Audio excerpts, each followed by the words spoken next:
Hello everyone, কি অবস্থা সবার? কেমন আছেন আপনারা? সবাইকে স্বাগত জানাচ্ছি আমাদের গুণগত রসায়নের আজকের 7 নাম্বার পর্বে। তো আজকের লেকচারে আমরা আমাদের পরমাণুর গঠন নিয়ে আলোচনা করব। পরমাণুর গঠন বলতে পরমাণুর মডেল নিয়ে আলোচনা করব। তো এর আগে আমরা আসলে প্রথম 6টা লেকচারে তোমাদের বেশ কিছু ইন্টারেস্টিং বেসিক জিনিস দেখাইছি, যেগুলো তোমাদেরকে কি পড়াইছি তোমাদেরকে পার্টিকেল সম্পর্কে দেখাইছি, তেজস্ক্রিয়তা সম্পর্কে দেখাইছি, তাই না?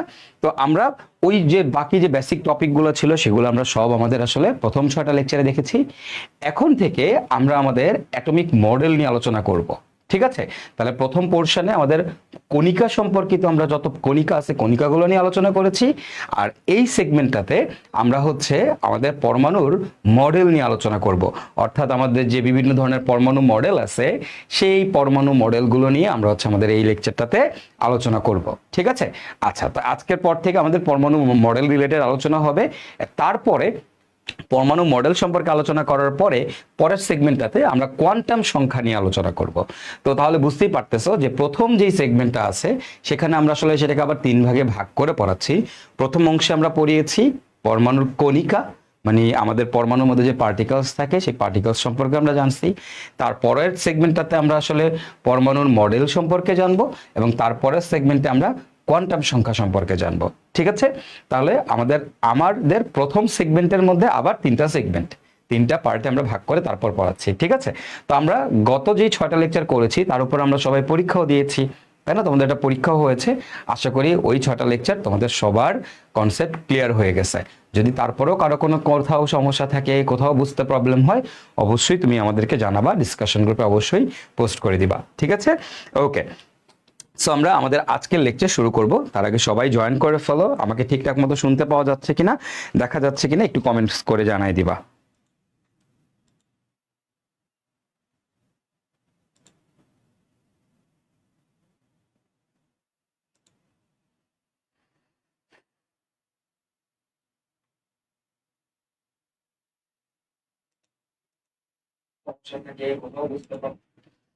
এই আই গেস সবকিছু ঠিক আছে।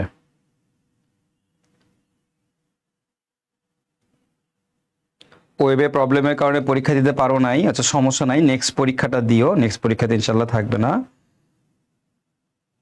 ওকে, রেজাল্ট কবে দিবে? রেজাল্ট দিয়ে দিবে।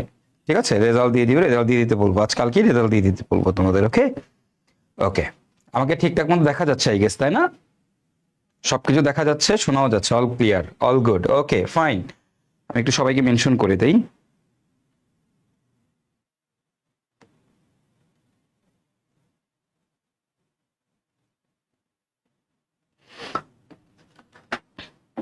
ঠিক আছে,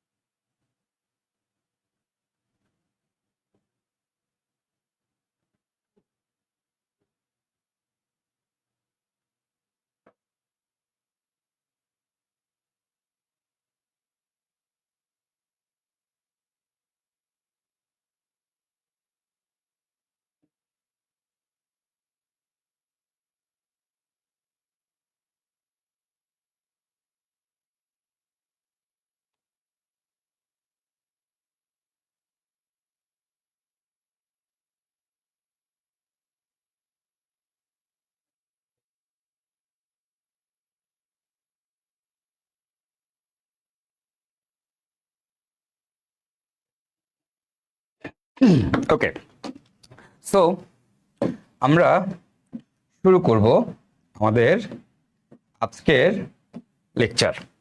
তো ফার্স্টেই আমরা দেখো প্রথমেই যে জিনিসটা নিয়ে আলোচনা করব সেটা হচ্ছে discovery of electron, proton and neutron and atomic models. Okay, মানে ইলেকট্রন, প্রোটন, নিউট্রনকে আবিষ্কার করতে গিয়েই আসলে এই অ্যাটমিক মডেলগুলোর মেইন কনসেপ্টটা আসছে।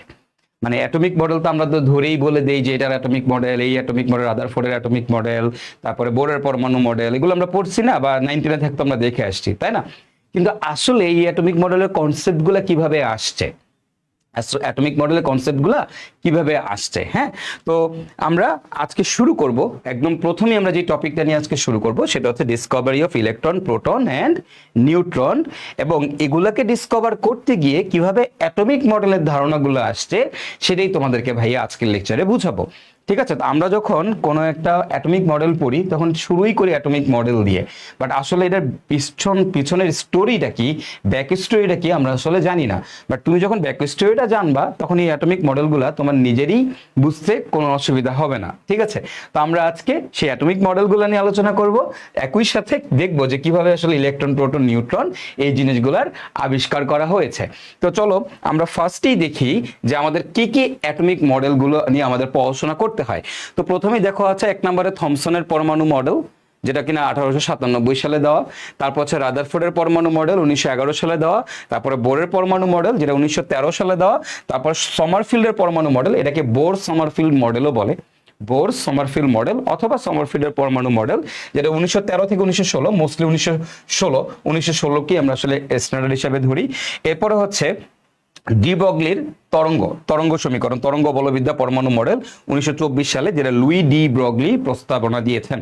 ওকে, তো ডি ব্রগলির পরমাণু মডেল, এবং আরেকটা আছে সেটা হচ্ছে আমাদের কি জানো, সেটা হচ্ছে আমাদের সোডিঞ্জারের পরমাণু মডেল। ওকে, তো সবগুলা নিয়ে আমরা আলোচনা করব, প্রত্যেকটাই তোমাদেরকে একদম ধরে ধরে দেখাই দেওয়া হবে, প্রত্যেকটার মধ্যে ডিফারেন্স কোথায় কোথায় আছে, কিভাবে আছে সবই পড়াই দিব আস্তে আস্তে। তো আপাতত জাস্ট এক নজরে একটু দেখলে যে কি কি পরমাণু মডেলগুলো আছে, তো এগুলো নিয়ে আলোচনা করবো আস্তে আস্তে সামনে।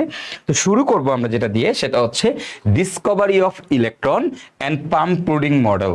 হ্যাঁ, পাম্প পুডিং মডেল, অথবা এটাকে আমরা বলি থমসনের পাম্প পুডিং মডেল। কি আবিষ্কার করছে? J J Thomson.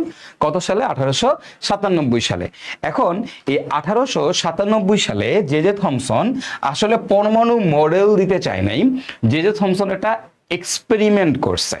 ওই এক্সপেরিমেন্টের থ্রুতে সে এইখান থেকে ইলেকট্রন আবিষ্কার করছে, এবং তার ভিত্তিতে সে একটা পরমাণু মডেল প্রস্তাবনা করেছে। ঠিক আছে, তো সেই ডিসকভারিটা আসলে কিভাবে হয়েছে চলো একটু দেখি, যে আমার আসলে ইলেকট্রনের ডিসকভারি কেমনে হয়েছিল। তো প্রথমেই খেয়াল করো যে আমরা এখানে দেখব যে ডিসকভারি অফ ইলেকট্রন, এবং সেখান থেকে আমাদের যে পাম্প পুডিং মডেলের ধারণা আসছে সেটা নিয়ে আমরা আলোচনা করব। তো একটু খেয়াল করে দেখো, আমার এই জায়গাতে দেখো একটা গ্লাসের টিউব আছে, খেয়াল করে দেখো কি আছে, একটা গ্লাস টিউব আছে, খেয়াল করছো? এই যে দেখো গোলাকার গোল গোল, এই যে দেখো এটা হচ্ছে আমাদের একটা গ্লাস টিউব। হ্যাঁ, আমি একটু দেখাই দেই, একটু খেয়াল করো। এই যে এটা হচ্ছে আমাদের একটা হার্ড গ্লাস টিউব। এই হার্ড গ্লাস টিউবের মধ্যে আমরা কি করব? এট ভেরি লো প্রেসার, খুবই লো প্রেসারে আমরা কি করব? কিছু পরিমাণ কোনটা এয়ার দিব অথবা আমরা একটা গ্যাস দিব। ধরো আমি তোমাকে বললাম হাইড্রোজেন এট ভেরি লো প্রেসার, কোনটা একটা হাইড্রোজেন গ্যাস রাখছো। ওকে, লেটস সে তুমি এখানে কি রাখছো? হাইড্রোজেন গ্যাস রাখছো।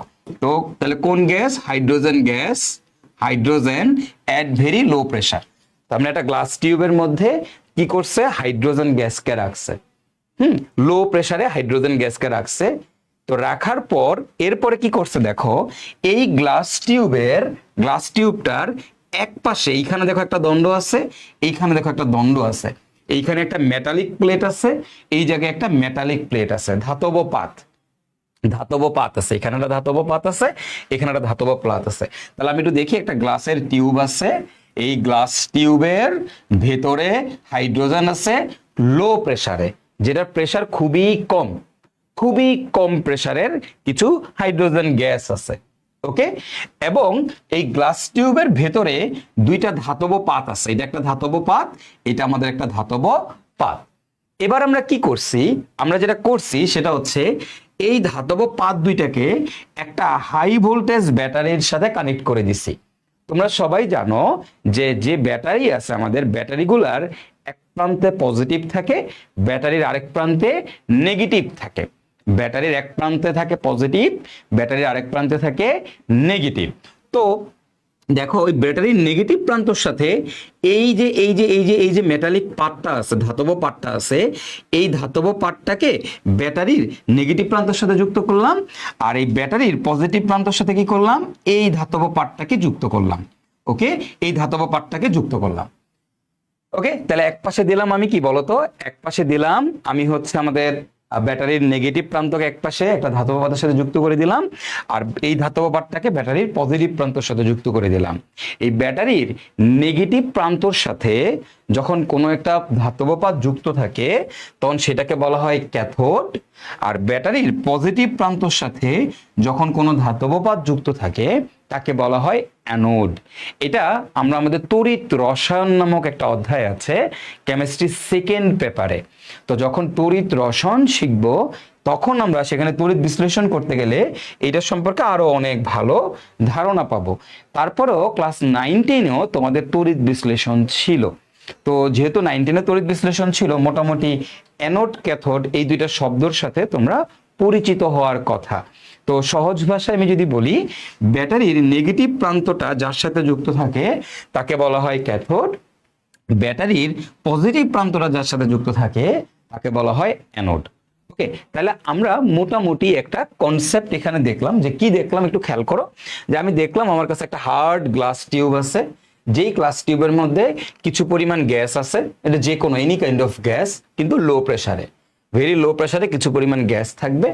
তারপরে দেখবো ওই গ্লাস টিউবের মধ্যে কি রাখছে, এক প্রান্তে একটা ধাতব পাত, আরেক প্রান্তে একটা ধাতব পাত। এই প্রান্তের ধাতব পাতটাকে ব্যাটারির নেগেটিভ প্রান্তের সাথে যুক্ত করছে, এই ধাতব পাতটাকে ব্যাটারির পজিটিভ প্রান্তের সাথে যুক্ত করছে।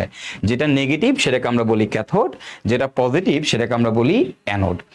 এই যুক্ত করার পর ধরো এখানে একটা সুইচ আছে, সাপোজ ধরো এখানে একটা সুইচ আছে। এই সুইচটাকে আমি যখন চাপ দিব, সুইচটাকে মানে ধরো একটা ব্যাটারির সাথে তো লাগানোর পর আমরা যেমন খেলনা দেখবা যে আমাদের যে অনেকগুলো খেলনা টেলনা আছে, সুইচ চাপ দিলে কি হয়, খেলনাটা ধরো একটা খেলনা গাড়ি, ব্যাটারি তো লাগানোই থাকে, যখন তুমি সুইচটা চাপ দাও গাড়িটা দৌড় দেওয়া শুরু করে। গাড়ি কি করে, দৌড় দেয়, তাই না? তুমি দেখো একটা খেলনা গাড়ি, একটা খেলনা গাড়ি চিন্তা করো, একটা খেলনা গাড়ির কথা চিন্তা করো, গাড়ির ভিতরে কিন্তু অলরেডি ব্যাটারি দেওয়া আছে, তাই না? আচ্ছা ফাইন, গাড়ি কি চলে? চলে না। যখনই গাড়ির নিচে তুমি সুইচটা চাপ দিবা, সুইচটা চাপ দিলে কি হয়, গাড়িটা বুম করে দৌড় দেয়, বুম করে দৌড় দেওয়া শুরু করে, তাই না? ঠিক সিমিলারলি এখানে আমাদের একটা কি থাকবে, সুইচ থাকবে, সুইচ। তো আমি যখন এই সুইচটাকে অন করব, সুইচটাকে আমি যখন অন করে দিলাম, সুইচটাকে অন করলে কি হবে জানো? এই যে দেখো আমি এটাকে এইভাবে দেই, সুইচ। এই যে আমাদের এখানে একটা কি আছে, সুইচ আছে, এটা হচ্ছে আমাদের একটা সুইচ। ওকে, এই যেটা হচ্ছে সুইচ। তো এই সুইচটাকে আমি যখন অন করে দিব, অন করলে আমি দেখতে পাই এই ক্যাথোড থেকে অ্যানোডের দিকে সরল রেখায় স্ট্রেট লাইনে এক ধরনের রেজ যাচ্ছে। মানে আমি কিন্তু এখনো একটা পরমাণু সম্পর্কে জানি না, একটা পরমাণুর মধ্যে কি আছে আমার কোনো আইডিয়া নাই। জন ডাল্টন, ঠিক আছে, জন ডাল্টন বলছিল যে কোনো একটা পদার্থকে ভাঙলে সর্বশেষ যে জিনিসটা পাওয়া যায় তার নাম হচ্ছে অ্যাটম, এবং বলছে যে অ্যাটমরে আর ভাঙা যায় না, অ্যাটমরে আর ভাঙা যায় না, এটাই হচ্ছে আমাদের সব থেকে লোয়েস্ট পার্টিকেল, মানে একে আর ভাঙা যাবে না। তো তখনই এই এক্সপেরিমেন্টটা করা হয়। এর পরবর্তীতে এই এক্সপেরিমেন্টটা কত সালে, 1897 সালে করার পর দেখলো কি এইখান থেকে এক ধরনের রে স্ট্রেট লাইনে সরল রেখায় একদম এইখান থেকে এই ক্যাথোড থেকে অ্যানোডের দিকে যাচ্ছে। কি হচ্ছে, ক্যাথোড থেকে অ্যানোডের দিকে শেষাই করে যাচ্ছে, সরল রেখায় যাচ্ছে, এক ধরনের রে যাচ্ছে। যেই রে গুলা এই অ্যানোডের কাছে যখন যায়, গিয়ে এইখানে অ্যানোডের এই পাশে এক ধরনের কেমিক্যাল লাগানো আছে, যার সাথে গিয়ে বাড়ি খেয়ে এরকম সবুজ কালারের গ্লো ইফেক্ট তৈরি করে, গ্লোয়িং ইফেক্ট তৈরি করে। কি তৈরি করে, গ্লোয়িং ইফেক্ট তৈরি করে। তাহলে বুঝো ব্যাপারটা, মানে এইখানে একটা কেমিক্যাল লাগানো আছে। তো এই ক্যাথোড রশ্মিগুলা, মানে ক্যাথোড থেকে যে রে গুলা বেরোইতেছে, হ্যাঁ, এই ক্যাথোড থেকে যে রে গুলা বেরোইতেছে সেগুলা গিয়ে যখন অ্যানোডে গিয়ে বাড়ি খাচ্ছে, এই অ্যানোডে গিয়ে যখন বাড়ি খাচ্ছে, বাড়ি খাওয়ার পরে দেখা যাচ্ছে এখানে সবুজ কালারের কিছু গ্লো দেখা যাচ্ছে, বুঝতে পারছো? তো তো এইখান থেকে সে বললো কি, তার মানে সে বললো যে আরে কি হয়েছে, ঘটনাটা কি হইতেছে খেয়াল করো। ঘটনাটা হইতেছে এরকম যে এই ক্যাথোড থেকে কি হয়েছে, অ্যানোডের দিকে, এখান থেকে অ্যানোডের দিকে সেই করে এক ধরনের রে এইদিকে গিয়ে বাড়ি খাচ্ছে, এখান থেকে স্ট্রেট লাইনে সেই করে এক ধরনের রে এইদিকে গিয়ে বাড়ি খাচ্ছে। এই ক্যাথোড থেকে এক ধরনের রে যাচ্ছে অ্যানোডের দিকে। এই যে রেটা, এটা কি বলা হয়, কি রে জানো? এটা কি নাম দেওয়া হয়েছে, ক্যাথোড রশ্মি। এটার নামই হচ্ছে ক্যাথোড রে। যেহেতু ক্যাথোড থেকে বের হচ্ছে তাই এটাকে বলা হয় ক্যাথোড রে। এই ক্যাথোড রে গুলা কি সরল রেখায় একদম সোজা ক্যাথোড থেকে অ্যানোডের দিকে ধাবিত হচ্ছে। তো আউট অফ নো হোয়ার মানে একটা সিম্পল জিনিস, এখানে আমি একটা গ্যাস রাখছি, এখানে আমি দুইটা ধাতব পাত রাখছি, রাখার পর একে যখন ব্যাটারির সাথে কানেক্ট করে দিলাম, আমি দেখলাম যে এইখান থেকে এক ধরনের রে বের হয়ে অ্যানোডের দিকে ধাবিত হচ্ছে। কোন রেখায়? সরল রেখায় এক ধরনের রে বের হয়ে অ্যানোডের দিকে ধাবিত হচ্ছে। কোশ্চেন হচ্ছে এই রে কেন আসলো, কোত্থেকে আসলো? একটা মেটালিক পাত থেকে কেন এই রেটা এই দিকে ধাবিত হচ্ছে? এটা কিসের রে? তো এইটা না তাদেরকে কি করলো, তারা একটু বিচলিত করলো, তারা একটু ভাবাইলো, আরে এটা কি, কেন এরকম হইলো, যেখান থেকে না আউট অফ নো হেয়ার। আমরা তো জানি পরমাণু হচ্ছে সব থেকে, কারণ ডাল্টন, আমি এখনো ডাল্টনের বিশ্বাসী। ডাল্টন কইছে অ্যাটম হচ্ছে সবচেয়ে ক্ষুদ্রতম কণিকা, অ্যাটম হচ্ছে সবচেয়ে ক্ষুদ্রতম কণিকা। তাহলে অ্যাটম তো আর একদিক থেকে যদি যায়, অ্যাটম তো বুঝোই, অ্যাটম চলে গেলে এটা ক্ষয় হয়ে যাবে, তা তো হচ্ছে না, বরং এখান থেকে একটা রে বের হচ্ছে। এই রেটা কোত্থেকে আসতেছে? তখন সে চিন্তা করলো, এখান থেকে দেখে সে কিছু অবজারভেশন আসলো, পর্যবেক্ষণ করলো। পর্যবেক্ষণ কি? ক্যাথোড রশ্মি সরল রেখায় চলে, ক্যাথোড রশ্মি কোন রেখায় চলে? সরল রেখায় চলে। তারপরের অবজারভেশনটা হচ্ছে ক্যাথোড রশ্মি নেগেটিভলি চার্জড। এখন কোশ্চেনটা হচ্ছে ভাইয়া, কেন ক্যাথোড রশ্মি নেগেটিভলি চার্জ? ক্যাথোড রশ্মি নেগেটিভলি চার্জ কেন? ঠিক আছে, কেন ক্যাথোড রশ্মি ঋণাত্মক, নেগেটিভলি চার্জ? এটা কারণটা কি? কারণটা হচ্ছে সিম্পল। দেখো এইখান থেকে রশ্মিটা, দেখো এটা কি নেগেটিভ প্রান্ত, ক্যাথোড কি, এটা কি বলছে, ব্যাটারির নেগেটিভ প্রান্তর সাথে যেটা যুক্ত সেটা হচ্ছে ক্যাথোড, ব্যাটারির পজিটিভ প্রান্ত যেটার সাথে যুক্ত সেটাকে বলা হয় অ্যানোড। তাহলে যেহেতু ক্যাথোড রশ্মিটা, খেয়াল করো, যেহেতু ক্যাথোড রশ্মিটা এই নেগেটিভ প্রান্ত থেকে কোন দিকে ধাবিত হচ্ছে? পজিটিভের দিকে ধাবিত হচ্ছে। তুমি খেয়াল করো এই রেটা কোথায় যাচ্ছে? পজিটিভের দিকে যাচ্ছে। বলো তো পজিটিভের দিকে কে যায়? পজিটিভের দিকে কে যায়? তোমরাই বলো, পজিটিভের দিকে কে যায়? ভাই পজিটিভের দিকে নেগেটিভ চার্জ যায়। কে যায়? নেগেটিভ চার্জ যায়। তো সেখান থেকে একটা ইনিশিয়াল ধারণা নিছে যে ক্যাথোড রশ্মি তাহলে নিশ্চয়ই নেগেটিভলি চার্জড, ক্যাথোড রশ্মি নিশ্চয়ই কি নেগেটিভলি চার্জড। ওকে ফাইন, এবার আসো, এখন খেয়াল করো এরপরে বলছে কি, দেখো এই ক্যাথোড রশ্মি ইলেকট্রিক ফিল্ড এবং ম্যাগনেটিক ফিল্ড দ্বারা ডিফ্লেক্টেড হয়। ক্যাথোড রশ্মি ইলেকট্রিক ফিল্ড ও ম্যাগনেটিক ফিল্ড দ্বারা কি হয়? ম্যাগনেটিক ফিল্ড দ্বারা ডিফ্লেক্টেড হয়। এখন এই কথাটার মানে কি একটু বুঝো। ধরো তুমি একটু বোঝার চেষ্টা করো এখান থেকে, হ্যাঁ চিন্তা করো, ধরো এইটা হচ্ছে আমাদের গ্লাস টিউব, আমি একটু দেখাই তোমাকে, ধরো এটা হচ্ছে আমাদের গ্লাস টিউব, এই যে এটা হচ্ছে আমাদের গ্লাস টিউব, হ্যাঁ। এখন এই গ্লাস টিউবের মধ্য দিয়ে কে যাচ্ছে তুমি বলো তো? এখান থেকে এখানে কে যাচ্ছে? এখান থেকে এখানে কে যাচ্ছে? ক্যাথোড রশ্মি যাচ্ছে না? খেয়াল করো, এটা হচ্ছে গ্লাস টিউব, এটা হচ্ছে আমাদের ক্যাথোড, এটা হচ্ছে আমাদের অ্যানোড, তাই না? আচ্ছা, তো আমার এখান দিয়ে কি যাচ্ছে? এই যে ক্যাথোড রে যাচ্ছে। এই গ্লাস টিউবের মধ্যে ক্যাথোড থেকে অ্যানোডের দিকে কি ক্যাথোড রে, আমাদের কি হচ্ছে? ক্যাথোড থেকে অ্যানোডের দিকে ক্যাথোড রশ্মি যাচ্ছে। ক্যাথোড থেকে অ্যানোডের দিকে কি যাচ্ছে? ক্যাথোড থেকে অ্যানোডের দিকে ক্যাথোড রশ্মি যাচ্ছে, এটাকে আমরা বলি ক্যাথোড রে। এখন এই যে ক্যাথোড রেটা যাচ্ছে, সে কি করলো? এই ক্যাথোড রেটা, এই দেখো এখান থেকে এনে ক্যাথোড রে যাচ্ছে না? যাচ্ছে, মানে এক ধরনের রশ্মি যাচ্ছে। তো করলো কি, এই রশ্মির উপরে এবং নিচে সে কি করলো? উপরে এবং নিচে একটা চৌম্বক, মানে তোমার ইলেকট্রিক ফিল্ড দিল, ইলেকট্রিক ফিল্ড দিয়ে দিল, একটা ইলেকট্রিক ফিল্ড। মানে ইলেকট্রিক ফিল্ড মানে কি বলতো? তড়িৎ ক্ষেত্র। কি করলো? তড়িৎ ক্ষেত্র। সে কি করলো? সে এইখানে মনে করো, এইখানে আর এইখানে একটা তড়িৎ ক্ষেত্র দিয়ে দিছে। এটা মনে করো পজিটিভ চার্জ, এটা মনে করো নেগেটিভ চার্জ, ঠিক আছে?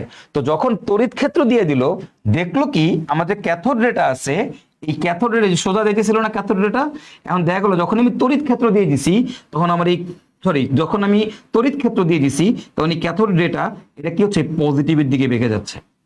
এটা কি হচ্ছে? পজিটিভের দিকে বেঁকে যাচ্ছে। তার মানে দেখো, খেয়াল করে দেখো যে সে কি করছে, সে ক্যাথোড রে পাইছে, ক্যাথোড রে পজিটিভলি চার্জ না নেগেটিভলি চার্জ, সে ইনিশিয়াল ধারণা নিছে। ইনিশিয়াল ধারণা কি নিছে? ইনিশিয়াল ধারণা নিছিল যে যেহেতু ক্যাথোড রেটা ক্যাথোড থেকে অ্যানোডের দিকে ধাবিত হচ্ছে, নেগেটিভ প্রান্ত থেকে পজিটিভের দিকে যাচ্ছে, তো পজিটিভের দিকে কারা যায়? নেগেটিভ চার্জ যায়। তো সেখান থেকে সে বলল যে তাইলে ঠিক আছে, তাহলে এগুলো মনে হয় নেগেটিভ চার্জ। তো এটাকে আরো ফার্দার প্রুফ করার জন্য সে করলো, আচ্ছা যদি এটা নেগেটিভ চার্জই হয়, তাহলে আমি যদি এক প্রান্তে পজিটিভ এক প্রান্তে নেগেটিভ দিয়ে দেই, তাহলে ক্যাথোড রেশিও যদি নেগেটিভ হয়, সে তাহলে কার দিকে যাইবো? পজিটিভের দিকে যাবে। তো সে এক্সট্রা করে কি করছে? একটা তড়িৎ ক্ষেত্র দিছে, দিয়ে দেখলো যে ক্যাথোড রেটা কি হইতেছে? ক্যাথোড রেটা সোজা না গিয়া এ পজিটিভের দিকে বাইকে যাচ্ছে। যখনই দেখলো সেটা পজিটিভের দিকে বাইকে গেছে, তখনই তো বললো যে আরে বিঙ্গো, জোস। যখন সে দেখলো এটা পজিটিভের দিকে বেঁকে যাচ্ছে, তখনই ওস্তাদ বললো যাচ্ছা তাহলে তো খেলা অন্য জায়গায়। তার মানে এই ক্যাথোড রশ্মিটাকে অবশ্যই নেগেটিভলি চার্জড। এবার সে করলো কি, সে ফার্দার আবার একটা টেস্ট করলো। সেটা কি, আবারও দেখো এই যে গ্লাস টিউব নিলাম, কারণ এই গ্লাস টিউবের ভেতর দিয়ে আমার কি যাচ্ছে, সরল রেখায় সোজা ক্যাথোড রশ্মি যাচ্ছে। এটা হচ্ছে আমাদের ক্যাথোড রশ্মি। ওকে, এটা হচ্ছে আমাদের ক্যাথোড রশ্মিটা যাচ্ছে। এখন এই যে ক্যাথোড রশ্মিটা সরল রেখায় যাচ্ছে, সে কি করলো, এবার এটার মধ্যে এবার একটা কি করলো, এবার একটা চৌম্বক ক্ষেত্র দিয়ে দিল, ম্যাগনেটিক ফিল্ড দিয়ে দিল, একটা চৌম্বক দিয়ে দিল। একটা চৌম্বক দেখতে কেমন, এই যে এরকম, মনে করো এই যে এরকম ইউ আকৃতির একটা চৌম্বক দিয়ে দিল। এক পাশে আছে নর্থ পোল, এক পাশে আছে সাউথ পোল। ওকে, এক পাশে আছে নর্থ পোল, এক পাশে আছে সাউথ পোল। একটা একটা চৌম্বক কি দিয়ে দিল, ইউ আকৃতির একটা চৌম্বক। তো চৌম্বকের মনে করো এরকম একটা চৌম্বক ক্ষেত্র দিয়ে দিল। ওকে, এই যে খেয়াল করো, এই যে এরকম একটা চৌম্বক ক্ষেত্র দিয়ে দিচ্ছে, এরকম একটা চৌম্বক ক্ষেত্র দিয়ে দিচ্ছে। দাঁড়াও, এই যে দেখো, খেয়াল করো কি করছে সে ওস্তাদ।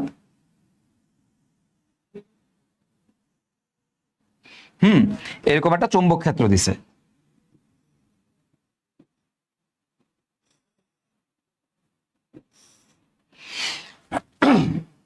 এই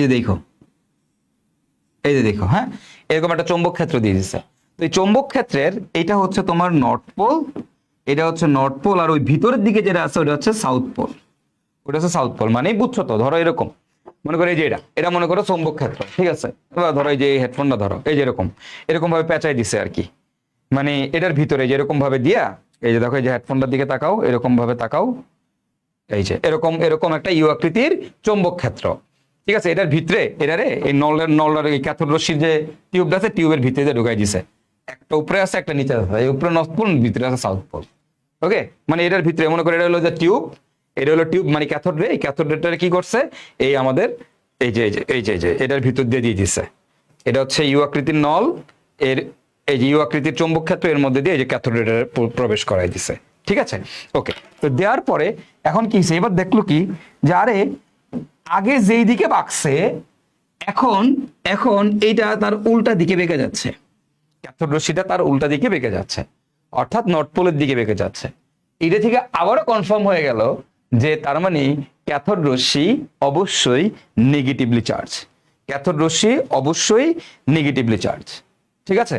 তাহলে দেখো আমি কি দেখলাম, আমি যেটা দেখলাম যে ফার্স্টে একটা হুদাই এক্সপেরিমেন্ট করলো, যে একটা গ্লাস টিউবের মধ্যে লো প্রেসারে কিন্তু হাইড্রোজেন গ্যাস রাখছি, অথবা যে কোনো gas, any kind of gas, যে কোনো গ্যাস রাখছি। রাখার পর দুইটা আমি ধাতব পাত দিয়ে দিছি, দিয়া এটারে যখন আমি ব্যাটারির সাথে কানেক্ট করে দিলাম, দিয়ে দেখলাম যে আরে নেগেটিভ প্রান্ত থেকে পজিটিভ প্রান্তের দিকে এক ধরনের রে যাচ্ছে, এক ধরনের রে ধাবিত হচ্ছে। তো যখন নেগেটিভ থেকে পজিটিভের দিকে এক ধরনের রে ধাবিত হচ্ছে, তখন তার মধ্যে চিন্তা হইলো যে আচ্ছা এই যে রে যে ধাবিত হইলো, এটা আসলে কি, এটা কই থেকে আইতেছে, এই জিনিসটা কি। তো সে এটার নেচারটা বোঝার জন্য এর মধ্যে কি করছে, সে ইলেকট্রিক ফিল্ড দিছে, দিয়ে দেখলো কি, ইলেকট্রিক ফিল্ড দিয়ে দেখলো যে ক্যাথোড রশ্মিগুলো পজিটিভের দিকে বেঁকে যাচ্ছে, পজিটিভ চার্জ যেই দিকে আছে ক্যাথোড রশ্মির দিকে বেঁকে যাচ্ছে। আবার ম্যাগনেটিক ফিল্ড দিয়ে দেখলো যে ক্যাথোড রশ্মিটা এবার উল্টা দিকে বেঁকে যাচ্ছে, মানে নর্থ পোলের দিকে বেঁকে যাচ্ছে। এখান থেকে সে কনফার্ম হয়ে গেল যে তার মানে ক্যাথোড রশ্মি অবশ্যই নেগেটিভলি চার্জ। তার মানে এখান থেকে নেগেটিভলি চার্জ কোনো একটা পার্টিকেল মুভ করছে, এটা মোটামুটি কনফার্ম যে নেগেটিভলি চার্জ কোনো একটা পার্টিকেল মুভ করছে, ঠিক আছে। এরপরে দেখলো কি, এই ক্যাথোড রশ্মি তাপ শক্তি ও যান্ত্রিক শক্তি উৎপন্ন করে, ক্যাথোড রশ্মি তাপ শক্তি ও যান্ত্রিক শক্তি উৎপন্ন করে। এখন খেয়াল করো যে ক্যাথোড রশ্মি যখন এখানে গিয়ে হিট করতেছে, তখন দেখা যাচ্ছে এই জায়গার টেম্পারেচার বেড়ে যাচ্ছে, তার মানে ইটস নট জাস্ট আ রে, ইটস আ পার্টিকেল। অবশ্যই কিছু একটাকে বাড়ি খাচ্ছে এবং যান্ত্রিক শক্তি তৈরি করছে। তো যান্ত্রিক শক্তি মানে কি, কোন একটা জিনিস যেটার ভর আছে গিয়ে সে অ্যাটাক করতেছে। কিরকম, ধরো সেখানে একটা পাংখা লাগাই দিছে, ফ্যান আছে না, ফ্যান, এই জায়গাতে একটা ফ্যান দিছে, ফ্যান লাগায় দেখতেছে কি ক্যাথোড রশ্মি যখন এখান থেকে আসছে তখন ফ্যানটা ঘুরা শুরু করছে, মানে এর একটা ফ্যান, মানে ফ্যান আছে না বাচ্চাদের ছোট্ট খেলনা ফ্যান, এর একটা খেলনা ফ্যান পাখা লাগাই দিছে, যে পাখা ঘুরে, পাখা ঘুরে কেন? তার মানে নিশ্চয়ই গিয়ে পাখার মধ্যে কোনো একটা জিনিস গিয়ে বাড়ি খাইতেছে, না ধাক্কা দিতেছে রে। তার মানে কি যান্ত্রিক শক্তি এবং তাপ শক্তি উৎপন্ন করতেছে। তার মানে হচ্ছে এটা একটা পার্টিকেল, এটা একটা কণা। তার মানে হচ্ছে এটা একটা কণা। এবং এটা কি তার মানে কি এখান থেকে কোনো পরমাণু এইদিকে আসতেছে? না। দেখো পরমাণু যদি আসতো, আমরা তো জানি পরমাণু হচ্ছে চার্জ নিরপেক্ষ, পরমাণুর মধ্যে কিন্তু কোনো চার্জ থাকে না, একটা পরমাণুর ওভারঅলই একটা পরমাণু চার্জ নিরপেক্ষ। তার মানে এখান থেকে এখানে কোনো পরমাণু আসে নাই, একটা পার্টিকেল আসছে, অন্য একটা কিছু আসছে, পরমাণু তো আসে না এখান থেকে, এনে পরমাণু আসে নাই, পরমাণু না এসা এমন একটা কিছু আসছে যেটা নেগেটিভলি চার্জ, যেটা নেগেটিভলি চার্জ এবং যেটা তাপ শক্তি যান্ত্রিক শক্তি উৎপন্ন করতে, তার মানে একটা পার্টিকেল কণা। এবং ক্যাথোড রশ্মি আপেক্ষিক চার্জ গ্যাসের প্রকৃতির উপর নির্ভরশীল না। মানে দেখা গেছে এখানে আমি কোন গ্যাস ব্যবহার করতেছি, হাইড্রোজেন গ্যাস নাকি হচ্ছে অন্য কোনো গ্যাস, যে কোনো গ্যাস ব্যবহার করতেছি, তার আসলে প্রকৃতির উপর ডিপেন্ড করতেছে না। তার মানে এটা সবার জন্যই সেম, সবার জন্যই সেম। এমন একটা পার্টিকেল এখান থেকে বেরোইতেছে যেটা সব গ্যাসের জন্য, সব মেটালের জন্য, এখানে মেটাল চেঞ্জ করো কোনো অসুবিধা নাই, নিকেল দাও, যা দাও, ধরো অ্যালুমিনিয়াম দিলা অথবা নিকেল দিলা অথবা জিঙ্ক দিলা, যে কোনো মেটাল অথবা লোহা দিলা, যাই দাও, দেখা গেছে এর আপেক্ষিক চার্জ E/m এর মান কার উপর নির্ভরশীল না। এখন E/m জিনিসটা কি, আপেক্ষিক চার্জ জিনিসটা কি তোমাদেরকে পড়াইছি, আগেই পড়াইছি, তোমাদের মনে আছে? ই হচ্ছে চার্জ, ইলেকট্রনের চার্জ, আর এম কি, এম হচ্ছে ভর। E/m দেখো তোমাদেরকে ভাইয়া কিন্তু এটা দেখা আসছিলাম, তোমাদেরকে ইলেকট্রন, প্রোটন, নিউট্রন সম্পর্কে, প্রত্যেকের চার্জ কত, ভর কত, কিভাবে কোনটা বের করতে হয়, এগুলা সব তোমাদের দেখাইছি। এবং দেখবা সবার লাস্টের কলামে একটা চার্ট দেখবা তোমাদের আছে, তুমি যদি প্রিভিয়াস লেকচার করে থাকো দেখবা, এবং লাস্টের কলামে দেখবা লেখা ছিল E/m। তো ওই E/m এর মান কত সেটাও তোমরা নিজেরাই ক্যালকুলেট করছো, ঠিক আছে? তো সেইখান থেকে সেই যে E/m, ওইটাকে আমরা বলি আমাদের আপেক্ষিক চার্জ, ঠিক আছে? ওকে, তাহলে আমরা কি দেখলাম? আমরা যেটা দেখলাম মোটামুটি এখান থেকে আমরা কিছু আইডিয়া পাইলাম যে তার মানে এখান থেকে যে রেটা বেরোচ্ছে, এটা কোনো অ্যাটম যাইতেছে না, কোনো পরমাণু যাইতেছে না, রেদার এখান থেকে নেগেটিভলি চার্জ, যেহেতু এটা নেগেটিভলি চার্জ, পরমাণু গেলে তো নিরপেক্ষ হইতো, চার্জ নিরপেক্ষ, যেহেতু নেগেটিভলি চার্জ, তার মানে অন্য কিছু একটা যাচ্ছে, ঠিক আছে? তো এই যে অন্য কিছু, এই অন্য কিছুরই সে নামটা কি দিছে, সেই অন্য কিছুর নাম দিছে কি জানো? এটা কি দিছে? সেই ইলেকট্রন। এই নেগেটিভলি চার্জ যে ক্যাথোড রেটা আছে, এই ক্যাথোড রে গুলা বলছে যে ক্যাথোড রে এরকম অসংখ্য নেগেটিভলি চার্জ যুক্ত পার্টিকেল দ্বারা গঠিত, এবং এই অসংখ্য নেগেটিভলি চার্জ যুক্ত যে পার্টিকেল গুলা, এই প্রতিটা পার্টিকেলের সে নাম দিছে ইলেকট্রন। এইখান থেকে আমাদের সর্বপ্রথম ইলেকট্রনের ধারণা আসছে। ওকে, তাহলে আমার মেইন কথা কি, ক্যাথোড রশ্মি সরল রেখায় চলে। ক্যাথোড রশ্মি কি নেগেটিভলি চার্জড? অবশ্যই। ক্যাথোড রশ্মি কেন নেগেটিভলি চার্জ? কারণ ইলেকট্রিক ফিল্ড দিলে ক্যাথোড রশ্মি বাইকা যায় পজিটিভের দিকে, আবার ম্যাগনেটিক ফিল্ড দিলে ক্যাথোড রশ্মি বাইকা যায় নর্থ পোলের দিকে, তার মানে বা অপোজিট সাইডে বেগে যাচ্ছে। তার মানে কি? তার মানে হচ্ছে ক্যাথোড রশ্মি আমরা অবশ্যই বলতে পারি ক্যাথোড রশ্মি নেগেটিভলি চার্জড। এবং ক্যাথোড রশ্মি তাপ শক্তি যান্ত্রিক শক্তি উৎপন্ন করতেছে, তার মানে একটা আমাদের পার্টিকেল, একদম কথা শেষ, তার মানে নেগেটিভলি চার্জ যুক্ত একটা পার্টিকেল। আচ্ছা, এখন ক্যাথোড রশ্মির এইটা সবার জন্য সেম, ক্যাথোড রশ্মির আপেক্ষিক চার্জ E/m কে বলা হয় আপেক্ষিক চার্জ, এটা সবার জন্য সেম, সবার জন্য মানে সবার জন্য সেম। গ্যাস চেঞ্জ, যদি এখানে আমি গ্যাসটা হাইড্রোজেনের জায়গায় অক্সিজেন দিই তাও কোনো অসুবিধা নাই, এখানে মেটালগুলো যদি চেঞ্জ করে দিই তাও কোনো অসুবিধা নেই, তার মানে এটা গ্যাসের প্রকৃতির উপর নির্ভরশীল না। তার মানে এটা এমন একটা পার্টিকেল যেটা সবার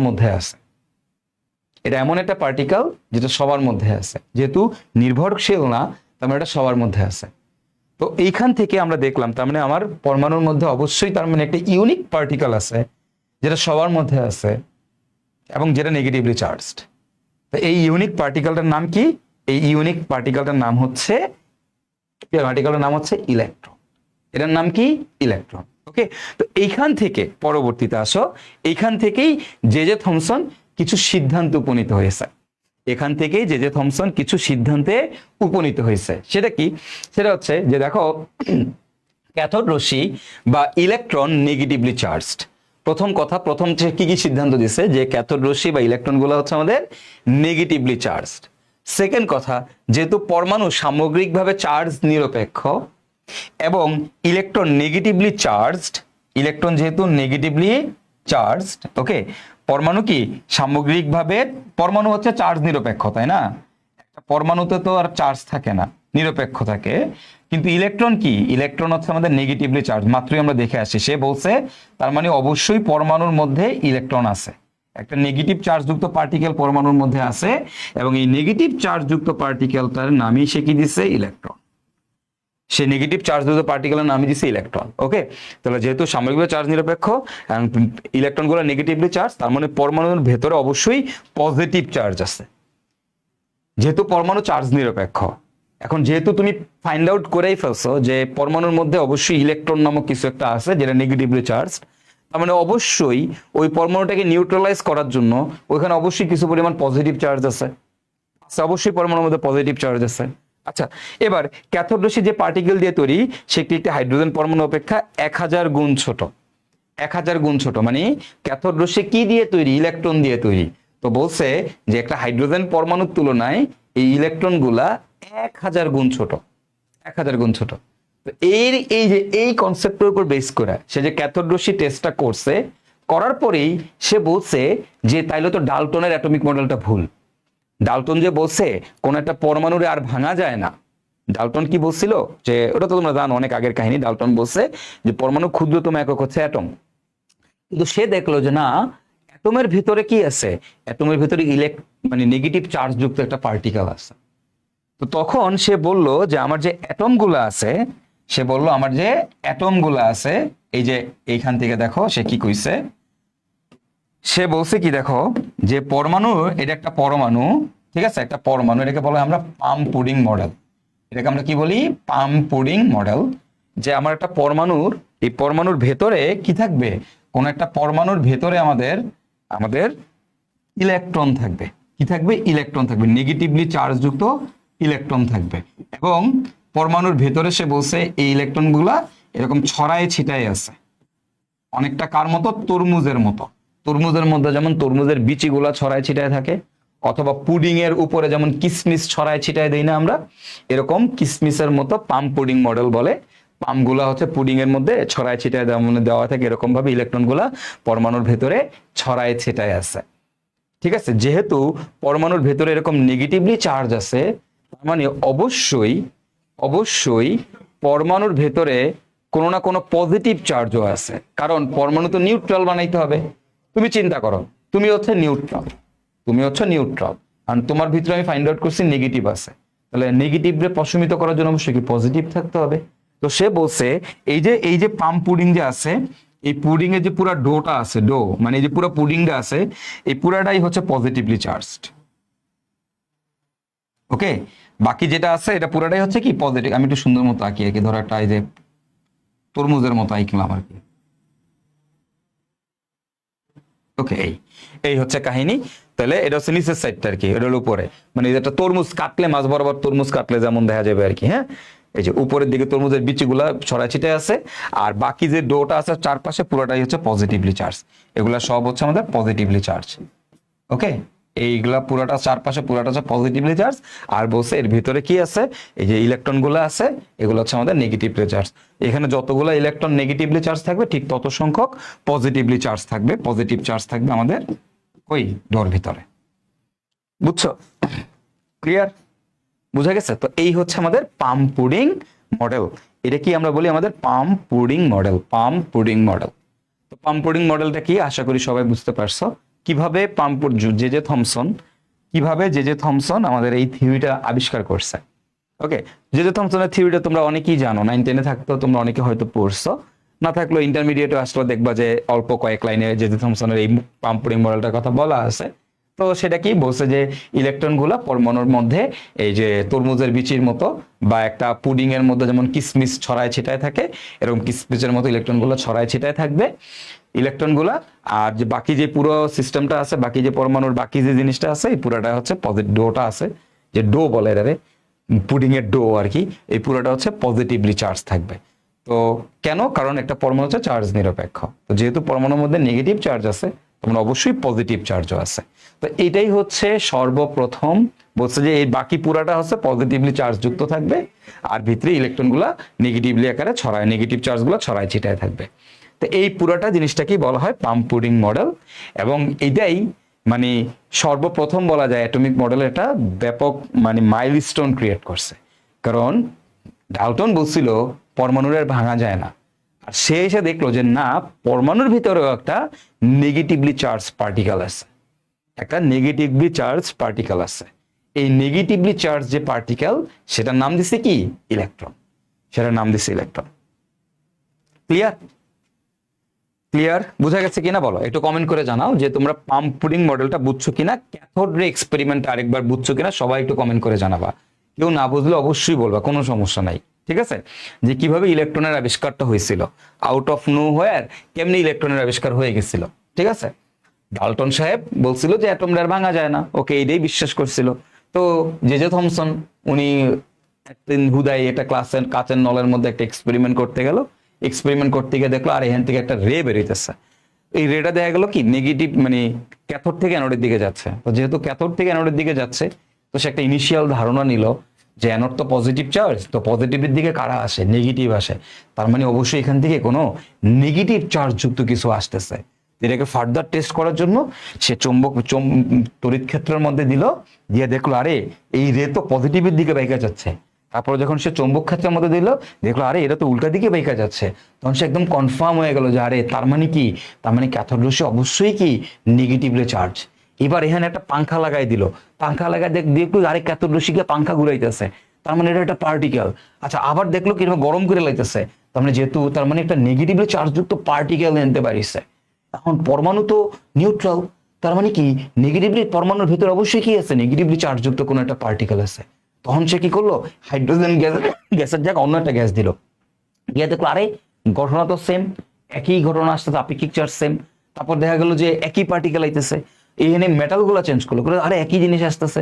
তখন দেখলো যে যে ক্যাথোড রশ্মি আপেক্ষিক চার্জ গ্যাসের প্রকৃতির উপর নির্ভর করে না, তার মানে এটা সবার জন্য সেম, প্রত্যেকের মধ্যেই তার মানে এই পার্টিকেলটা আছে। তো এই পার্টিকেলটা নেগেটিভ চার্জ যুক্ত পার্টিকেলের নাম দিছে কি? ইলেকট্রন। এটারই নাম দিছে ইলেকট্রন, ঠিক আছে?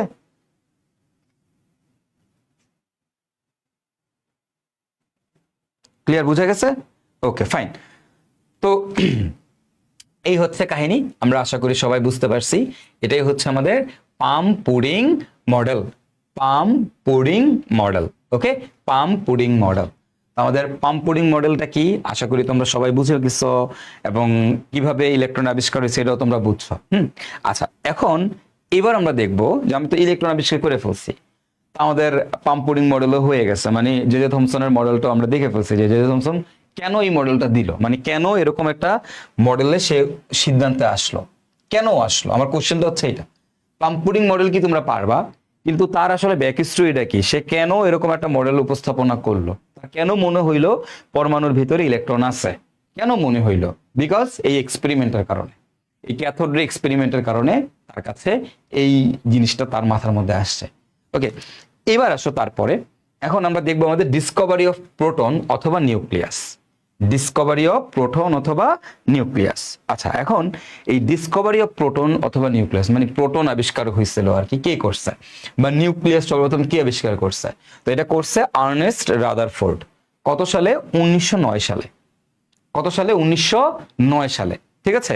এবং এটাকে বলা হয় গোল্ড ফয়েলড এক্সপেরিমেন্ট, স্বর্ণপাত, রাদারফোর্ডের স্বর্ণপাত পরীক্ষা অথবা আলফা কণা বিচ্ছুরণ পরীক্ষা। কি বলা হয়? আলফা কণা বিচ্ছুরণ পরীক্ষা অথবা রাদারফোর্ডের স্বর্ণপাতের পরীক্ষা, ঠিক আছে? গোল্ড ফয়েলড এক্সপেরিমেন্ট, গোল্ড মানে স্বর্ণ, ফয়েল মানে পাত, এক্সপেরিমেন্ট মানে কি? এক্সপেরিমেন্ট বা পরীক্ষা। স্বর্ণপাত পরীক্ষা বা আলফা কণা বিচ্ছুরণ পরীক্ষা, আলফা কণা বিচ্ছুরণ পরীক্ষা কে করছে বলতো? রাদারফোর্ড করছে। কত সালে করছে?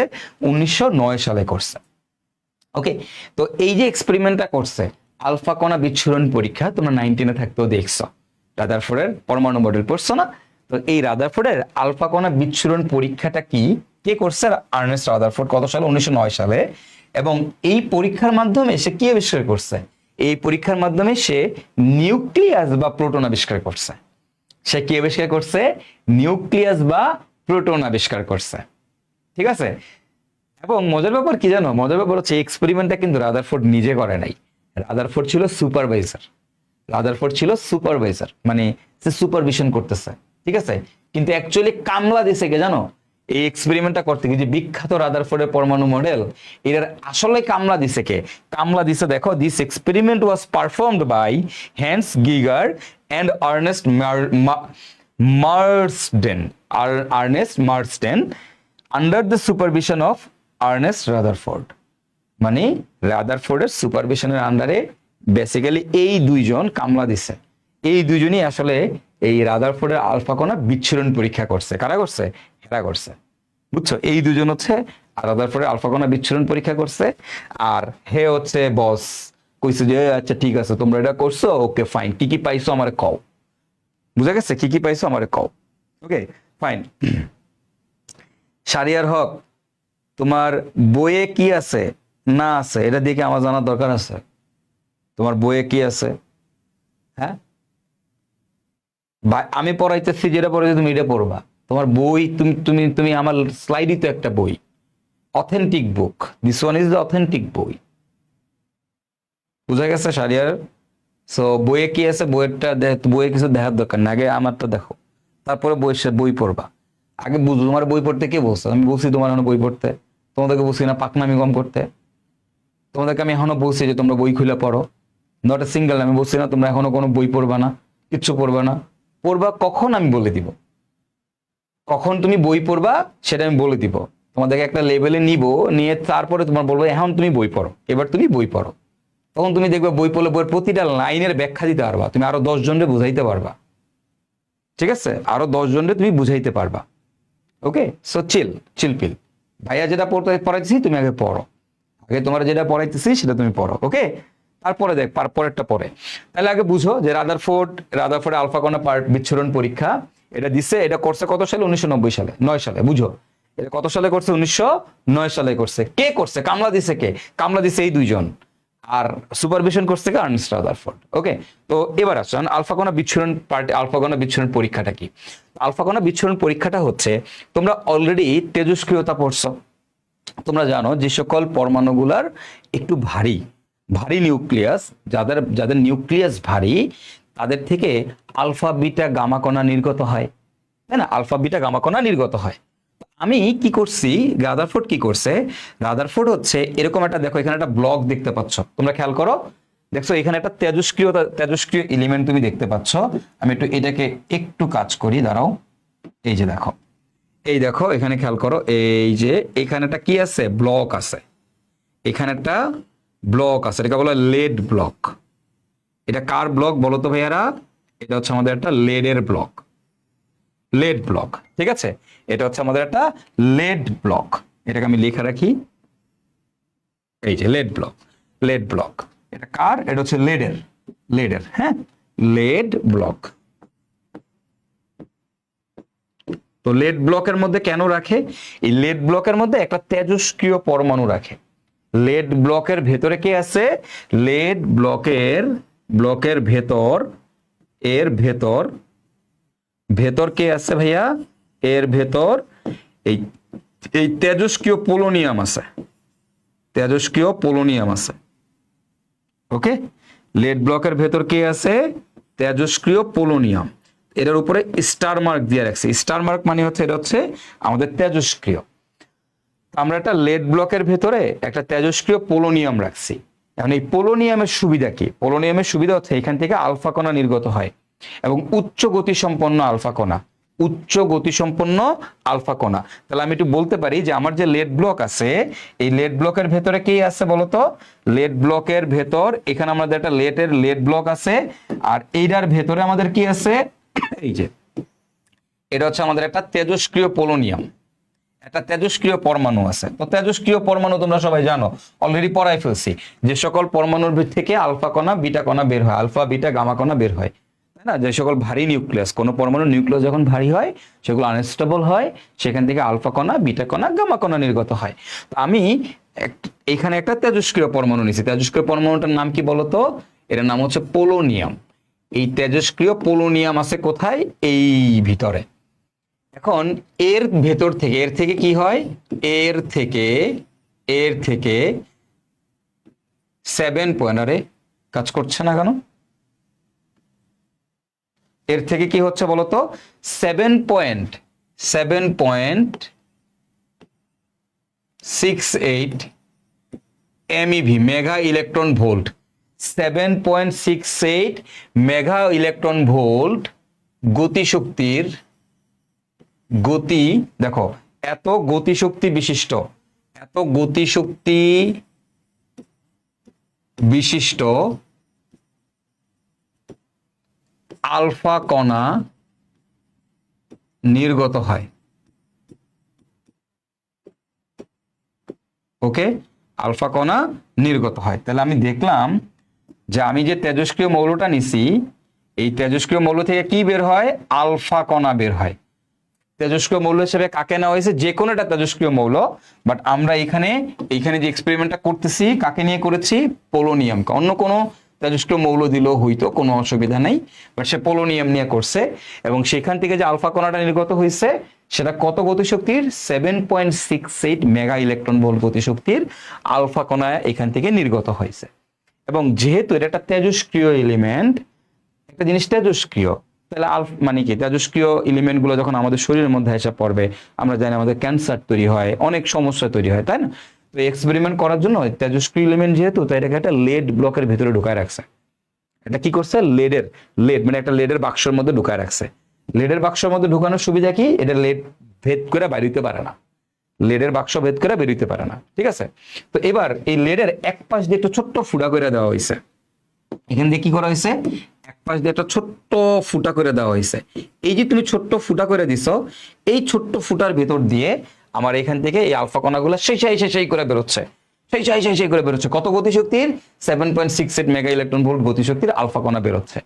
ওকে, আচ্ছা, এখন এই আলফা কণা কই যাবে? তো সে কি করছে? সেই এক্সপেরিমেন্টটা করার জন্য সে একটা ফার্স্টে তেজস্ক্রিয় পোলোনিয়াম নিছে, কার ভিতরে? লেড ব্লকের ভিতরে। এবং এখান থেকে কি বেরোবে? আলফা কণা বের হবে। এটা আমরা মোটামুটি এইটুক কনফার্ম। এবার সে একটা স্বর্ণের পাত নিছে। কি নিছে ভাই বলতো? একটা সোনার পাত বা স্বর্ণের পাত নিছে। এখন স্বর্ণের পাত জিনিসটা কেমন? দেখো, তোমরা একটা জিনিস দেখবা, গোল্ডের অর্নামেন্টস তোমরা পড়ো না? এই দেখো, তোমরা মেয়েরা, তোমরা কিন্তু গোল্ড, স্বর্ণের জিনিসপাতি পড়ো না? পড়ো। দেখো তো, এক বড়ি দিয়ে একটা চেইন বানায় ফেলে। এক বড়ি কিন্তু অনেক কম, অল্প একটু। এক বড়ি দিয়ে তুমি দেখবা পুরো একটা চেইন বানায় ফেলতেছে। দেখো, বিশাল বড় একটা চেইন বানায় ফেলতেছে এক বড়ি দিয়ে একটা চেইন। তারপর দেখবা 4 আনা দিয়ে চেইন বানায় ফেলে। তো 4 আনা মানে তো অনেক কম, অনেক অল্প গ্রাম, 3-4 গ্রাম, 4 গ্রাম, ধরো 4 গ্রাম। এটা দিয়ে একটা 4 গ্রাম, বুঝো, এটা দিয়ে একটা বড় একটা চেইন বানায় ফেলতেছে। তো কেন? মানে স্বর্ণের কি এমন বৈশিষ্ট্য আছে যেটা দিয়ে এত অল্প পরিমাণ দিয়ে এত বড় বড় জিনিস বানায় ফেলা যায়? এর কারণটা হচ্ছে যে স্বর্ণের পাতকে তুমি চাইলে অনেক পাতলা করে ফেলতে পারবা। একটা স্বর্ণের পাতকে তুমি চাইলে কি করতে পারবা? অনেক পাতলা করতে পারবা। স্বর্ণের সবচেয়ে বড় বৈশিষ্ট্য হচ্ছে গোল্ডকে তুমি অনেক পাতলা করে ফেলতে পারবা। পিটায় অনেক সূক্ষ্ম করে ফেলা যায়। তো এই জন্য সে হচ্ছে গোল্ডকে নিছে, যেন এটা অনেক পাতলা, মানে একদম পাতলা একটা লেয়ারে কনভার্ট করে ফেলা যায় গোল্ডকে। এই জন্য সে কি করছে? একটা গোল্ডের ফয়েল নিছে। তোমরা দেখবে অনেক সময় গোল্ডের ফয়েল কিন্তু বাজারে কিনতে পাওয়া যায়। হ্যাঁ, বাজারে দেখবে গোল্ডের ফয়েল কিনতে পাওয়া যায়। দেখো, অনেক দামি দামি রেস্টুরেন্টে, বিদেশে দেখবা দামি দামি রেস্টুরেন্ট গুলোর মধ্যে দেখবা কফির মধ্যে, যেমন বুর্জ আল আরবের মধ্যে একবার কফি খাইছিলাম, ওখানে এরকম তোমার উপরে গোল্ড, স্বর্ণের প্রলেপ দেওয়া ছিল, মানে গোল্ড প্লেটেড কফি ছিল, বুঝছো? মানে উপরে একটা গোল্ডের এরকম এই গোল্ডের ফয়েল পেপার ছিল।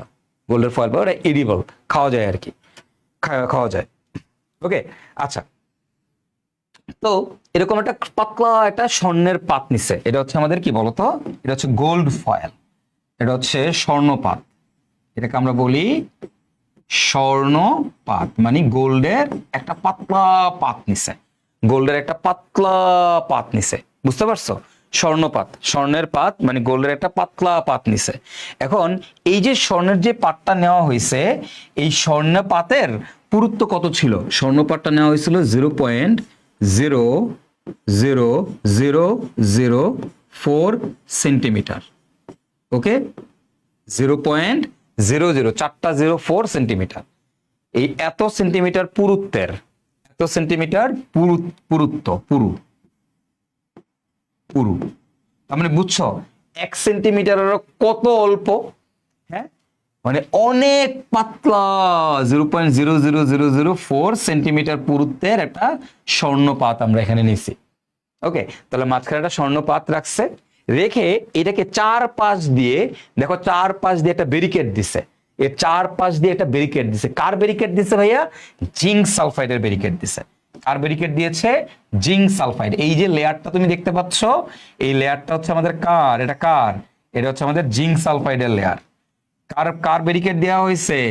Zinc sulphide. এটা হচ্ছে আমাদের জিঙ্ক সালফাইডের লেয়ার দেওয়া হয়েছে, জিঙ্ক সালফাইড। এখন জিঙ্ক সালফাইড দেওয়ার সুবিধা কি? জিঙ্ক সালফাইড দেওয়ার সুবিধা কি? জিঙ্ক সালফাইড সুবিধা হচ্ছে জিঙ্ক সালফাইডের একটা আবরণ, মানে এই পুরো, এই যে পুরো যে তুমি এখানে একটা দেয়াল দেখতে পাচ্ছ না, একটা দেয়াল দিছে না, এই দেয়ালের ভেতরে কি থাকে? জিঙ্ক সালফাইডের প্রলেপ থাকে, জিঙ্ক সালফাইডের প্রলেপযুক্ত পর্দা, প্রলেপ যুক্ত পর্দা দিয়ে দিছি। এতে সুবিধাটা কি? জিঙ্ক সালফাইডের প্রলেপযুক্ত পর্দা দিলে সুবিধাটা কি হয় খেয়াল করো। আমরা এক্সপেরিমেন্টে পরে দেখতেছি, আগে দেখি, আগে কারণগুলো জানি। এটা সুবিধা হচ্ছে এই জিঙ্ক সালফাইডের মধ্যে যখন কোনো একটা আলফা পার্টিকেল হিট করে তখন এটা জ্বলে ওঠে। তখন এটা কি করে? এটা জ্বলে ওঠে, হ্যাঁ, অনুপ্রভাত তৈরি করে। তো জিঙ্ক সালফাইডের মধ্যে যখন কোনো একটা আলো এসে পড়ে তখন এই জিঙ্ক সালফাইডটা জ্বলে যায়, মানে একটা গ্লো করে কি করে? গ্লো করে। বুঝতে পারছো? ওকে, তো মোটামুটি এরকম একটা সেট আপ দাঁড় করাইছে, যে সেট আপ হচ্ছে একটা মাঝখানে গোল্ডের ফয়েল রাখছে, অনেক পাতলা পুরুত্বের 0.00004 সেন্টিমিটার পুরুত্বের একটা স্বর্ণের পাত রাখছে, রাইখা এর 4 পাশ দিয়ে কি করছে? একটা ব্যারিকেড দিছে। কার পর্দা দ্বারা? জিঙ্ক সালফাইডের প্রলেপযুক্ত পর্দা দ্বারা। কেন জিঙ্ক সালফাইড? কারণ জিঙ্ক সালফাইডের মধ্যে আলফা কণা হিট করলে আলো জ্বলে। ওকে, আচ্ছা, এরপরে সে ওস্তাদ কি করছে? ওস্তাদ হচ্ছে একটা লেডের ব্লক নিছে। লেড ব্লকের মধ্যে সে কি রাখছে? সে হচ্ছে একটা তেজস্ক্রিয় পোলোনিয়াম রাখছে, যেখান থেকে উচ্চ গতি সম্পন্ন আলফা কণা নির্গত হয়। তো এটাকে বলা হয় আলফা শুটার গান। এটা হচ্ছে একটা গান, বন্দুক। তো এইখান থেকে সে কি করছে? ব্যাম ব্যাম ব্যাম ব্যাম কইরা, ব্যাম ব্যাম ব্যাম ব্যাম ব্যাম ব্যাম ব্যাম ব্যাম ব্যাম ব্যাম ব্যাম করে কি করছে? এই যে স্বর্ণপাত আছে, এই স্বর্ণপাতের মধ্যে আলফা কণা নিক্ষেপ করা শুরু করছে। এই স্বর্ণপাতের মধ্যে কি করছে? ব্যাম ব্যাম ব্যাম ব্যাম ব্যাম ব্যাম ব্যাম ব্যাম ব্যাম, মানে আলফা কণা খালি মারতেছে, বুঝছো? এই আলফা কণা সে যখন এখান দিয়ে মারতেছে, সে দেখতেছে যে এই আলফা পার্টিকেল গুলো যখন গিয়া স্বর্ণপাতকে হিট করতেছে, ম্যাক্সিমাম আলফা কণিকায় সোজা চলে যাচ্ছে। ম্যাক্সিমাম আলফা কণিকায় কি সোজা চলে যাচ্ছে? শুনো, রাদারফোর্ডের ধান্দা ছিল, রাদারফোর্ড মনে করছিল কি বুঝো? রাদারফোর্ড কিন্তু বিশ্বাস করছে কারে? রাদারফোর্ড বিশ্বাস করছে হচ্ছে থমসন রে। রাদারফোর্ড মনে করছে পরমাণু কিন্তু একটা পরমাণু, থমসনের পরমাণু মডেল যেটা দিছে এটাতেই রাদারফোর্ড বিশ্বাস করছে। রাদারফোর্ডের ধান্দা কিন্তু ছিল না নতুন পরমাণু মডেল আবিষ্কার করা, বুঝো? রাদারফোর্ডের একটা ধান্দা ছিল না। রাদারফোর্ড এই থমসনের পরমাণু মডেলটারই এস্টাবলিশ করতে গেছিল। সে যে থমসন যে পরমাণু মডেলটা দিছে এটারই সে আরো এস্টাবলিশ করতে গেছিল, বুঝছো? এটা আরেকটু পাকাপোক্ত করতে গেছিল। এটার একটু পাকাপোক্ত করতে গিয়া সে কি করছে? রাদারফোর্ড কি করছে? রাদারফোর্ড হচ্ছে এই আলফা কণা বিচ্ছুরণ পরীক্ষাটা করছে। কইরা সে ধান্দা ছিল যে থমসনের মডেলটা আরেকটু এস্টাবলিশ করবে। তো থমসনের মডেলটা এস্টাবলিশ করতে গিয়ে সে শুরুতে খুশি হয়ে গেছে। খুশি কি? যখনই সে ব্যাম ব্যাম ব্যাম ব্যাম করে আলফা কণা মারতেছে, মানে আলফা কণা যখন শুট করতেছে, দেখতেছে ম্যাক্সিমাম আলফা কণা সোজা চলে যাচ্ছে, একদম সোজা পাত ভেদ করে একদম সোজা এখানে চলে যাচ্ছে, এবং এখানে দেখো এরকম জ্বলতেছে। হঠাৎ করে সে দেখলো কিছু কিছু আলফা কণা সোজা না গিয়ে বেঁকে যাচ্ছে। কিছু কিছু আলফা কণা সোজা না গিয়ে কি করতেছে? বেঁকে যাচ্ছে। খেয়াল করো, এই যে আলফা কণিকাটা এখানে এসে সোজা এসে এখানে না গিয়ে দেখো এখানে বেঁকে গেছে। দেখো এই দেখো, এটা একটা অ্যাঙ্গেলে দেখো এখানে বেঁকে গেছে, খেয়াল করে দেখো। এগুলা কিন্তু বাঁকে নেই, এগুলা কিন্তু সোজা পাত ভেদ করে চলে গেছে। বাট কিছু কিছু আলফা কণা দেখো বেঁকে যাচ্ছে। আবার কিছু কিছু আলফা কণা দেখো, এই দেখো এইদিকে চলে আসতেছে, এইদিকে চলে আসতেছে, এইদিকে চলে আসতেছে, এইদিকে চলে আসতেছে। মানে আলফা কণাগুলো দেখা যাচ্ছে, কিছু কিছু আলফা কণা, ম্যাক্সিমাম আলফা কণাই সোজা চলে যাচ্ছে। অল্প কিছু আলফা কণিকা কি করতেছে? তাদের দিক পরিবর্তন করতেছে। আবার সে লক্ষ্য করে দেখলো যে খুবই রেয়ার কেসে কিছু কিছু আলফা কণিকা পুরো উল্টা অপোজিট ডিরেকশনে হিট করতেছে, মানে উল্টা চলে আসতেছে, মানে এখানে গিয়ে ধাক্কা খায় উপর উল্টা দিকে চলে আসতেছে।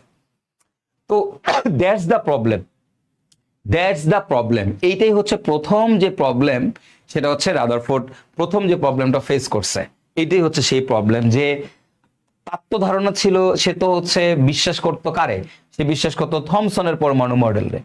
তো থমসনের পরমাণু মডেল অনুযায়ী যে ইলেকট্রন গুলা পরমাণুর পুরো একটা ভিতরে ছড়াই ছিটায় আছে এবং পুরো জায়গাটাই ফাঁকা, তাহলে আমি যদি এখান থেকে আলফা কণা দেই, যেহেতু আলফা কণার ভর ইলেকট্রনের ভরের থেকে অনেক বেশি, আলফা কণার ভর, আলফা কণা তো হিলিয়াম হিলিয়াম 4 ভর 4, আর ইলেকট্রনের ভর তো অনেক কম তোমরা জানোই। আর যেহেতু আলফা কণার ভর হিলিয়ামের ভরের থেকে অনেক বেশি, তাহলে অবশ্যই অবশ্যই আলফা কণা, এই এত গতিসম্পন্ন আলফা কণা যখন যাবে ইলেকট্রনের ভেদ করে সোজা চলে যাবে, সোজা চলে। তার ধারণা ছিল সবগুলা সোজা গিয়া পর্দার মধ্যে ধাক্কা খাবে। তুমি চিন্তা করো, তুমি মনে করো ধরো আমার ওজন কয় কেজি, এখন মনে করো তোমাদের মনে করো যে শুভ ভাইয়া, শুভ একটা দামরা মোড়া মানুষ, এরম এরম বটকা একটা দামরা মানুষ, হ্যাঁ, এর ওজন মনে করো 120-130 কেজি। কারণ হে যদি তোমার 200 কিলোমিটার বেগে দৌড়ে এসে আমার ধাক্কা দেয়, আমি কি হ্যাঁ এমনি ওরা আটকায় দিতে পারবো, নাকি ও আমারে নিয়েই চলে যাবে? আমি একটা পাতলা টুতলা মানুষ, মাত্র 65-70 কেজির একটা মানুষ রে, এরকম দামরা একটা লোক আইসা যদি এরম ধরো আমার যদি ধাক্কা দিয়ে নিয়ে যায় 200 কিলোমিটার গতিবেগে আইসা, আমি কি থাকবো হেনে? ওকে আমারে নিয়েই চলে যাবে না, আমারে নিয়েই চলে যাবে। তো যেহেতু ইলেকট্রনের ভর খুবই হালকা, তাহলে অবশ্যই আলফা কণা গিয়ে ইলেকট্রনদের নিয়ে একদম গিয়ে পদ্মার মধ্যে বাড়ি খাওয়ার কথা, এটাই তো হওয়ার কথা। তার মানে সবগুলো আলফা কণা কি সোজা চলে যাওয়ার কথা, কিন্তু সোজা না গিয়ে কিছু কিছু আলফা কণিকা দিক পরিবর্তন করছে। এই দিক পরিবর্তনটাতেই তার হচ্ছে মেইন ইস্যু ক্রিয়েট হয়েছে, এটাতেই হচ্ছে তার মেইন ইস্যু ক্রিয়েট হয়েছে, বুঝতে পারছো? তো কি করছে ওস্তাদ, দেখো যে আমার এখানে কি আছে, এই যে এরকম এরকম হচ্ছে কাহিনী। যে ধরো এটা হচ্ছে আমাদের একটা আলফা, আমার একটা পরমাণু, হ্যাঁ, এটা মনে করো আমার একটা পরমাণু। এই পরমাণুর মধ্যে আমি যখন দেখতে পাচ্ছি একটা পরমাণু, আমি যখন এখানে আলফা কণা বিচ্ছুরণ করতেছি, আমি দেখলাম যে সব আলফা কণা এরকম সোজা চলে যাচ্ছে। ওকে, আমি যখন দেখতেছি আবারও যখন একটা আলফা কণা এন দিয়ে ছাড়লাম, দেখলাম যে এটা এরকম সোজা চলে যাচ্ছে। আবারও যখন একটা আলফা কণা দিলাম, দেখলাম এরকম সোজা চলে যাচ্ছে, ঠিক আছে। এখান দিয়েও যখন দিলাম, দেখলাম যে ভাই সোজা চলে যাচ্ছে। এখান দিয়েও যখন দিলাম, দেখলাম যে কি বলতো, সোজা, সব সোজা দিতেছে, আলফা কণাগুলো সব সোজা চলে যাচ্ছে, সোজা সোজা সোজা সোজা সোজা, ওকে, সোজা চলে যাচ্ছে। আবারও দিলাম, দেখলাম যে সোজা চলে যাচ্ছে, হ্যাঁ। এখন কিছু কিছু আলফা কণা এইখানে গিয়া দেখা গেছে এরকম দিক পরিবর্তন করে ফেলাইছে, বুঝছো? আবার কিছু কিছু আলফা কণা দেখা গেছে এখানে গিয়ে এরকম এরকম দেখা গেছে যে দিক পরিবর্তন করে ফেলছে। আবার কিছু কিছু আলফা কণা দেখা গেছে একদম এরকম ভাবে এখানে গেছে, গিয়ে আবার একদম কি করছে, উল্টা দিকে ব্যাক করে চলে আসছে। ওকে, তার মানে কি, তার মানে দেখা গেছে যে এরকম। এবং এই পাশে আমরা কি রাখছি, এইখানে আমরা একটা জিঙ্ক সালফাইডের পর্দা রাখছি, এখানে আমরা একটা কি রাখছি, আমরা এখানে একটা জিঙ্ক সালফাইডের পর্দা রাখছি। এই যে জিঙ্ক সালফাইডের পর্দার মধ্যে গিয়ে এরা সবাই কি করতেছে, হিট করতেছে। এটা হচ্ছে আমাদের কার পর্দা, জিঙ্ক সালফাইডের পর্দা। তো একটা পরমাণুর মধ্যে দিয়ে আমি যখনই যখনই তোমার এরকম ভাবে আলফা কণা দিচ্ছি, দেখতেছি ম্যাক্সিমাম আলফা কণাই সোজা চলে যাচ্ছে। কিছু কিছু আলফা কণিকা তারা তাদের কি পরিবর্তন করতেছে, দিক পরিবর্তন করতেছে। কিছু কিছু আলফা কণিকা দিক পরিবর্তন করতেছে। আবার দেখা যাচ্ছে যে আমি একটা আলফা কণিকা এরকম ভাবে এখানে পাঠাইলাম, এর মধ্যে প্রায় 20,000-এর মধ্যে একটা আলফা কণিকা তার দিকটা চেঞ্জ করে পুরো অপোজিটে ফিরে চলে আসতেছে, পুরো অপোজিটে ফিরে চলে আসতেছে। আমি তারে দিলাম এই দিকে, আমি তারে এই দিকে শিফট করাইলাম, সে পুরো অপোজিট সাইডে ফিরে চলে আসছে। ওকে, তো এইখান থেকে রাদারফোর্ড কিছু সিদ্ধান্তে উপনীত হইল। সিদ্ধান্তগুলা কি দেখো, পর্যবেক্ষণ করে দেখলো যে প্রায় 99% আলফা কণা তাদের গতিপথ পরিবর্তন না করে সোনার পাত ভেদ করে সোজাসুজি চলে যায় এবং জিঙ্ক সালফাইডের পর্দাকে আলোকিত করে। দেখছো, প্রায় 99% আলফা কণিকা। মাত্র অল্প কয়েকটি আলফা কণিকা তাদের গতিপথ থেকে সামান্য বেঁকে পেছনে চলে যায়, অল্প কয়েকটা সামান্য বেঁকে পেছনে চলে গেছে, হ্যাঁ। এবং খুব কম সংখ্যক প্রায় 20,000 একটি আলফা কণিকা বিপরীত দিকে ফিরে আসে। এটা হচ্ছে পর্যবেক্ষণ করছে। এটা কে করছে? রাদারফোর্ড। এই এক্সপেরিমেন্টটা কে করছে? রাদারফোর্ড করছে না, এই এক্সপেরিমেন্টটা করছে হচ্ছে এই দুইজন, হেন্স গেইগার এন্ড হচ্ছে আর্নেস্ট মার্সডেন, ঠিক আছে, এই দুজন হচ্ছে করছে। এখন এই দুইজন কইরা এই পর্যবেক্ষণগুলো খেয়াল করছে, খেয়াল করে স্যারের গিয়ে কইছে, রাদারফোর্ডে গিয়ে কইছে যে স্যার দেখেন এরকম এরকম কাহিনী, এরকম এরকম কাহিনী হয়েছে যে দেখলাম আমরা 99% হচ্ছে পর্দা ভেদ করে সোজাসুজি চলে গেছে, এর মধ্যে অল্প কিছু কয়েকটা হচ্ছে দিক পরিবর্তন করছে, আর হচ্ছে 20,000-এর মধ্যে একটা পুরো পিছনের দিকে ফিরে আসছে, 20,000-এর মধ্যে একটা পুরো পিছনের দিকে ফিরে আসছে। এটার উপর বেস করে পরবর্তীতে তারা হচ্ছে কিছু সিদ্ধান্ত নেয়। ঠিক আছে, দেখো খেয়াল করো, এই এক্সপেরিমেন্টটা কত সালে করছে? 1909 সালে করছে। ঠিক আছে, এবং এটার উপর বেস করে তারা কিছু সিদ্ধান্ত উপনীত হয়েছে। এই সিদ্ধান্তটা কি?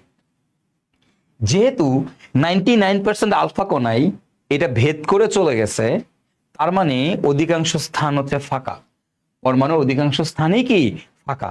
যেহেতু আলফা কণার তুলনায় ইলেকট্রনের ভর অতি নগণ্য, তাই এই স্থানে ফাঁকা স্থানে ইলেকট্রন থাকতে পারে। আলফা কণার ভর ইলেকট্রনের ভরের তুলনায় প্রায় 7,000 গুণ বেশি। দেখছো, আলফা কণার ভর ইলেকট্রনের ভরের তুলনায় 7,000 গুণ বেশি। তার মানে যেহেতু আলফা কণা ম্যাক্সিমাম জায়গায় কি হয়েছে, আলফা কণা ভেদ করে চলে গেছে, ম্যাক্সিমাম জায়গাতেই যেহেতু এটা সোজাসুজি চলে গেছে, তার মানে পরমাণুর অধিকাংশ স্থানই ফাঁকা, এবং এই ফাঁকা জায়গাতে সর্বোচ্চ কে থাকতে পারে? ইলেকট্রন থাকতে পারে। আচ্ছা, ভালো কথা। এখন বলছে পরমাণুর কেন্দ্রে ধনাত্মক চার্জ বিদ্যমান। এই যে পরমাণু, আমি যে একটা পরমাণু নিলাম, এর কেন্দ্রে কে বিদ্যমান? এর কেন্দ্রে সে বলছে ধনাত্মক পজিটিভ চার্জ বিদ্যমান। এর কেন্দ্রে পজিটিভ চার্জ বিদ্যমান। কেন পজিটিভ চার্জ বিদ্যমান? কারণ দেখো, পরমাণুর সমস্ত ভর তার কেন্দ্রে ছোট্ট একটি অংশ অবস্থিত। এই ধনাত্মক চার্জ যুক্ত ভারী কেন্দ্রকে, ক্ষুদ্র অংশকে নিউক্লিয়াস বলে। তো সে বলছে কি, দেখো কেন পজিটিভ, সে বলছে যে পুরা পরমাণুর সমস্ত ভর এই জায়গাতে বিদ্যমান এবং এটা পজিটিভ চার্জ যুক্ত। কেন পজিটিভ চার্জ যুক্ত? যেহেতু আলফা কণা এখান থেকে আমরা কি বার করতেছি, কি দিতেছি? আলফা কণা দিতেছি, তাই না? এগুলো সব আলফা কণা। যেহেতু আলফা কণা পজিটিভ চার্জ, তো পজিটিভ যখন পজিটিভের কাছে যায় তখন কি করে? বিকর্ষণ করে। তো যখন এই আলফা কণাগুলো পজিটিভের পাশ দিয়ে যাচ্ছে, তখন এ কি করতেছে? দিক পরিবর্তন করে ফেলতেছে। আর যখন একদম সোজা যাচ্ছে তখন কি করতেছে? একদম বিপরীত দিকে পাঠিয়ে দিতেছে। তো পজিটিভই তো পজিটিভকে বিকর্ষণ করে। যেহেতু আলফা কণাগুলো পজিটিভ চার্জ, তার মানে অবশ্যই এই নিউক্লিয়াসটাও পজিটিভ চার্জ, এই জন্যই দিক পরিবর্তন করতেছে। সেকেন্ড কথা হচ্ছে, এই জায়গাটা অনেক ভারী। এই নিউক্লিয়াসটা, এই কেন্দ্র, পরমাণুর কেন্দ্রে একটা ভারী জিনিস আছে। মানে ভারীটা কেন বলছে ভারী? কারণ দেখো, আলফা কণা একটা গতিসম্পন্ন জিনিস। তাহলে একটা গতিসম্পন্ন জিনিস যদি এর কাছে যায়, এর কি ঠেইলা লয়ে যাবে না? ঠেইলা নিয়ে যাবে, কিন্তু সে নিতে পারতেছে না। স্বর্ণের নিউক্লিয়াসের ভর বেশি, সেজন্য নিতে পারে নাই, একে সরাইতে পারে নাই। তার মানে বুঝতে পারতেছো, তার মানে এইখানে একটা ভারী জিনিস আছে। যদি না হালকা জিনিস থাকতো, আলফা কণার ঠেইলা নিয়ে যাইতো। যেহেতু গতিসম্পন্ন, উচ্চ গতিসম্পন্ন একটা জিনিস, ঠেইলা নিয়ে যাবে না স্বাভাবিকভাবেই, তাই না? এখন মনে করো একজন সেই করে আসছে, আচ্ছা ধাক্কা দিলে আমি কি দূরে সরে যাবো না? কিন্তু এটা তো দূরে সরে নাই, তার মানে এর ওজন অনেক বেশি। তার মানে সে বললো যে তার মানে পরমাণুর কেন্দ্রে একটা ভারী জিনিস আছে, এবং সেটা একটা পজিটিভলি চার্জযুক্ত জিনিস। এবং এই পজিটিভ চার্জযুক্ত এই ভারী জিনিসটাকেই তারা নাম দিচ্ছে কি? নিউক্লিয়াস। তো যেহেতু কিছু কিছু আলফা কণিকা বিচ্যুত হচ্ছে, ডিরেকশন চেঞ্জ করতেছে, তার মানে এখানে একটা পজিটিভ, কেন্দ্রে একটা পজিটিভ জিনিস আছে, এবং এইটার ভর বেশি, দ্যাটস ওয়াই এই আলফা কণাকে ঠেলে নিয়ে যেতে পারতেছে না। এবং এই জিনিসটারই নাম দিছে কি? এই জিনিসটার নাম দিছে নিউক্লিয়াস। ঠিক আছে, তো এইখান থেকে হচ্ছে এই নিউক্লিয়াসের ডিসকভারিটা করা হয়েছে। ঠিক আছে, এবং বলছে কি, দেখো পরমাণুর সমস্ত ভর 99.97% ভর তার এই ছোট্ট কেন্দ্রে অবস্থিত। ঠিক আছে, এবং নিউক্লিয়াসের আয়তন পরমাণুর আয়তনের তুলনায় অতি নগণ্য। এই নিউক্লিয়াসের আয়তন পরমাণুর আয়তনের তুলনায় অত্যন্ত নগণ্য। এবং বলছে আলফা কণার গতিপথ পরিবর্তন হিসাব করে দেখান যে নিউক্লিয়াসের ধনাত্মক চার্জের পরিমাণ মৌলের পারমাণবিক সংখ্যার সমান। এই আলফা কণার গতিপথ পরিবর্তনের যে ক্যালকুলেশন, গতিপথ কয়টা আলফা কণা গতিপথ পরিবর্তন করতেছে, এখান থেকে ক্যালকুলেশন করে একটা আইডিয়া পাওয়া যায় যে একটা পরমাণুতে যতটা ইলেকট্রন আছে ঠিক ততটাই কি আছে তোমার হচ্ছে, মানে একটা পরমাণুর ধনাত্মক চার্জের পরিমাণ তার পারমাণবিক সংখ্যার সমান। মানে পারমাণবিক সংখ্যা যত, তার ধনাত্মক চার্জের পরিমাণও তত, ঠিক ততটা আলফা কণা কি হয়? বিচ্যুত হয়। বুঝতে পারছো? এরপরে বলছে, এবং এই প্রতি একক ধনাত্মক চার্জের নাম দেন প্রোটন। তো সে বলছে যে নিউক্লিয়াসের মধ্যে কি আছে? ধনাত্মক চার্জ আছে। নিউক্লিয়াসের মধ্যে বুঝো, কনসেপ্টটা বোঝার চেষ্টা করো। নিউক্লিয়াসের মধ্যে কি আছে? ধনাত্মক চার্জ আছে। এখন কয়টা ধনাত্মক চার্জ আছে? তো সেই দিক পরিবর্তনের হিসাব করে কয়টা আলফা পার্টিকেল দিক পরিবর্তন করতেছে তার উপর একটা অ্যাজাম্পশন করে সে বলছে যে এইখানে ঠিক ততটাই পজিটিভ চার্জ আছে যত তার পারমাণবিক সংখ্যা। কারো যদি পারমাণবিক সংখ্যা হয় 11, তাহলে এখানে 11টা পজিটিভ চার্জ আছে। বুঝতে পারছো? এবং এই প্রতিটা পজিটিভ চার্জ যুক্ত পার্টিকেলকে সে নাম দিছে প্রোটন। সে নাম দিছে কি? প্রোটন। তাহলে দেখো আমাদের ইলেকট্রন আবিষ্কার করছে জে জে থমসন, আর তারপরে প্রোটনের আবিষ্কারটা কে করছে? Ernst Rutherford. কত সালে করছে দেখো তো? 1909 সালে সর্বপ্রথম এই ধারণাটা আসছে, 1909 সালে, আর্নেস্ট রাদারফোর্ড। ঠিক আছে, ওকে। তো রাদারফোর্ডের এটা ছিল রাদারফোর্ডের তোমার গোল্ড ফয়েল এক্সপেরিমেন্ট। এই এক্সপেরিমেন্ট থেকে এই ইনফরমেশন গুলা কালেক্ট করছে তার দুই চেলা চামচা, আর সে হচ্ছে এই সিদ্ধান্তগুলা পরবর্তীতে দিছে। ঠিক আছে, পরবর্তীতে এই সিদ্ধান্ত দেওয়া হয়েছে এবং এই সিদ্ধান্তগুলার এবং এইগুলার উপর, এই পর্যবেক্ষণের উপর আবারও এক্সপেরিমেন্ট করছে, আবারও পর্যবেক্ষণ করছে, করে তারা পরবর্তীতে 1911 সালে সাথে সাথেই কিন্তু পরমাণু মডেল দেয় নাই। রাদারফোর্ডের পরমাণু মডেল সাথে সাথে দেয় নাই। 1909 সালে হচ্ছে এক্সপেরিমেন্ট করছে। এক্সপেরিমেন্টের রেজাল্ট নিয়ে তারা 2 বছর ধরে অ্যানালাইসিস করছে, করে 1911 সালে রাদারফোর্ড পরমাণু মডেল দিছে। বুঝতে পারছো? তো ওইটা ছিল আলফাকোনা এক্সপেরিমেন্টের সাল। তার 2 বছর আগে আলফাকোনা এক্সপেরিমেন্ট করছে এবং 2 বছর পরে রাদারফোর্ড হচ্ছে তোমার আলফাকোনা কি করছে? আলফাকোনা পরমাণু মডেল দিছে।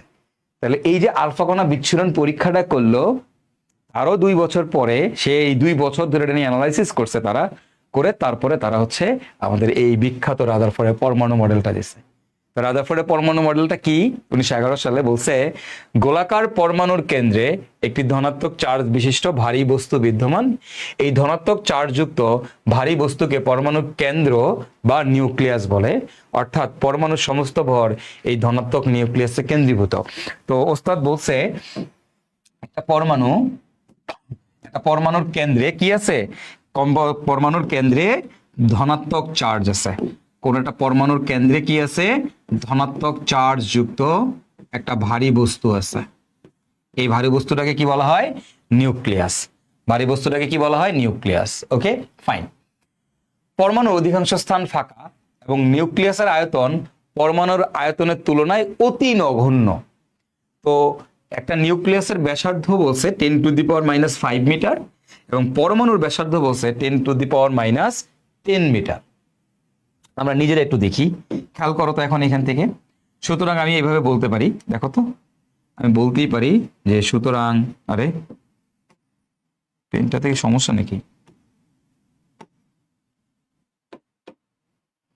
তো আমি এখান থেকে কি বলতে পারি? সুতরাং দেখো এখানে বলা যায় না, দেখো তো এই দেখো এখান থেকে বলতে পারি পরমাণুর আয়তন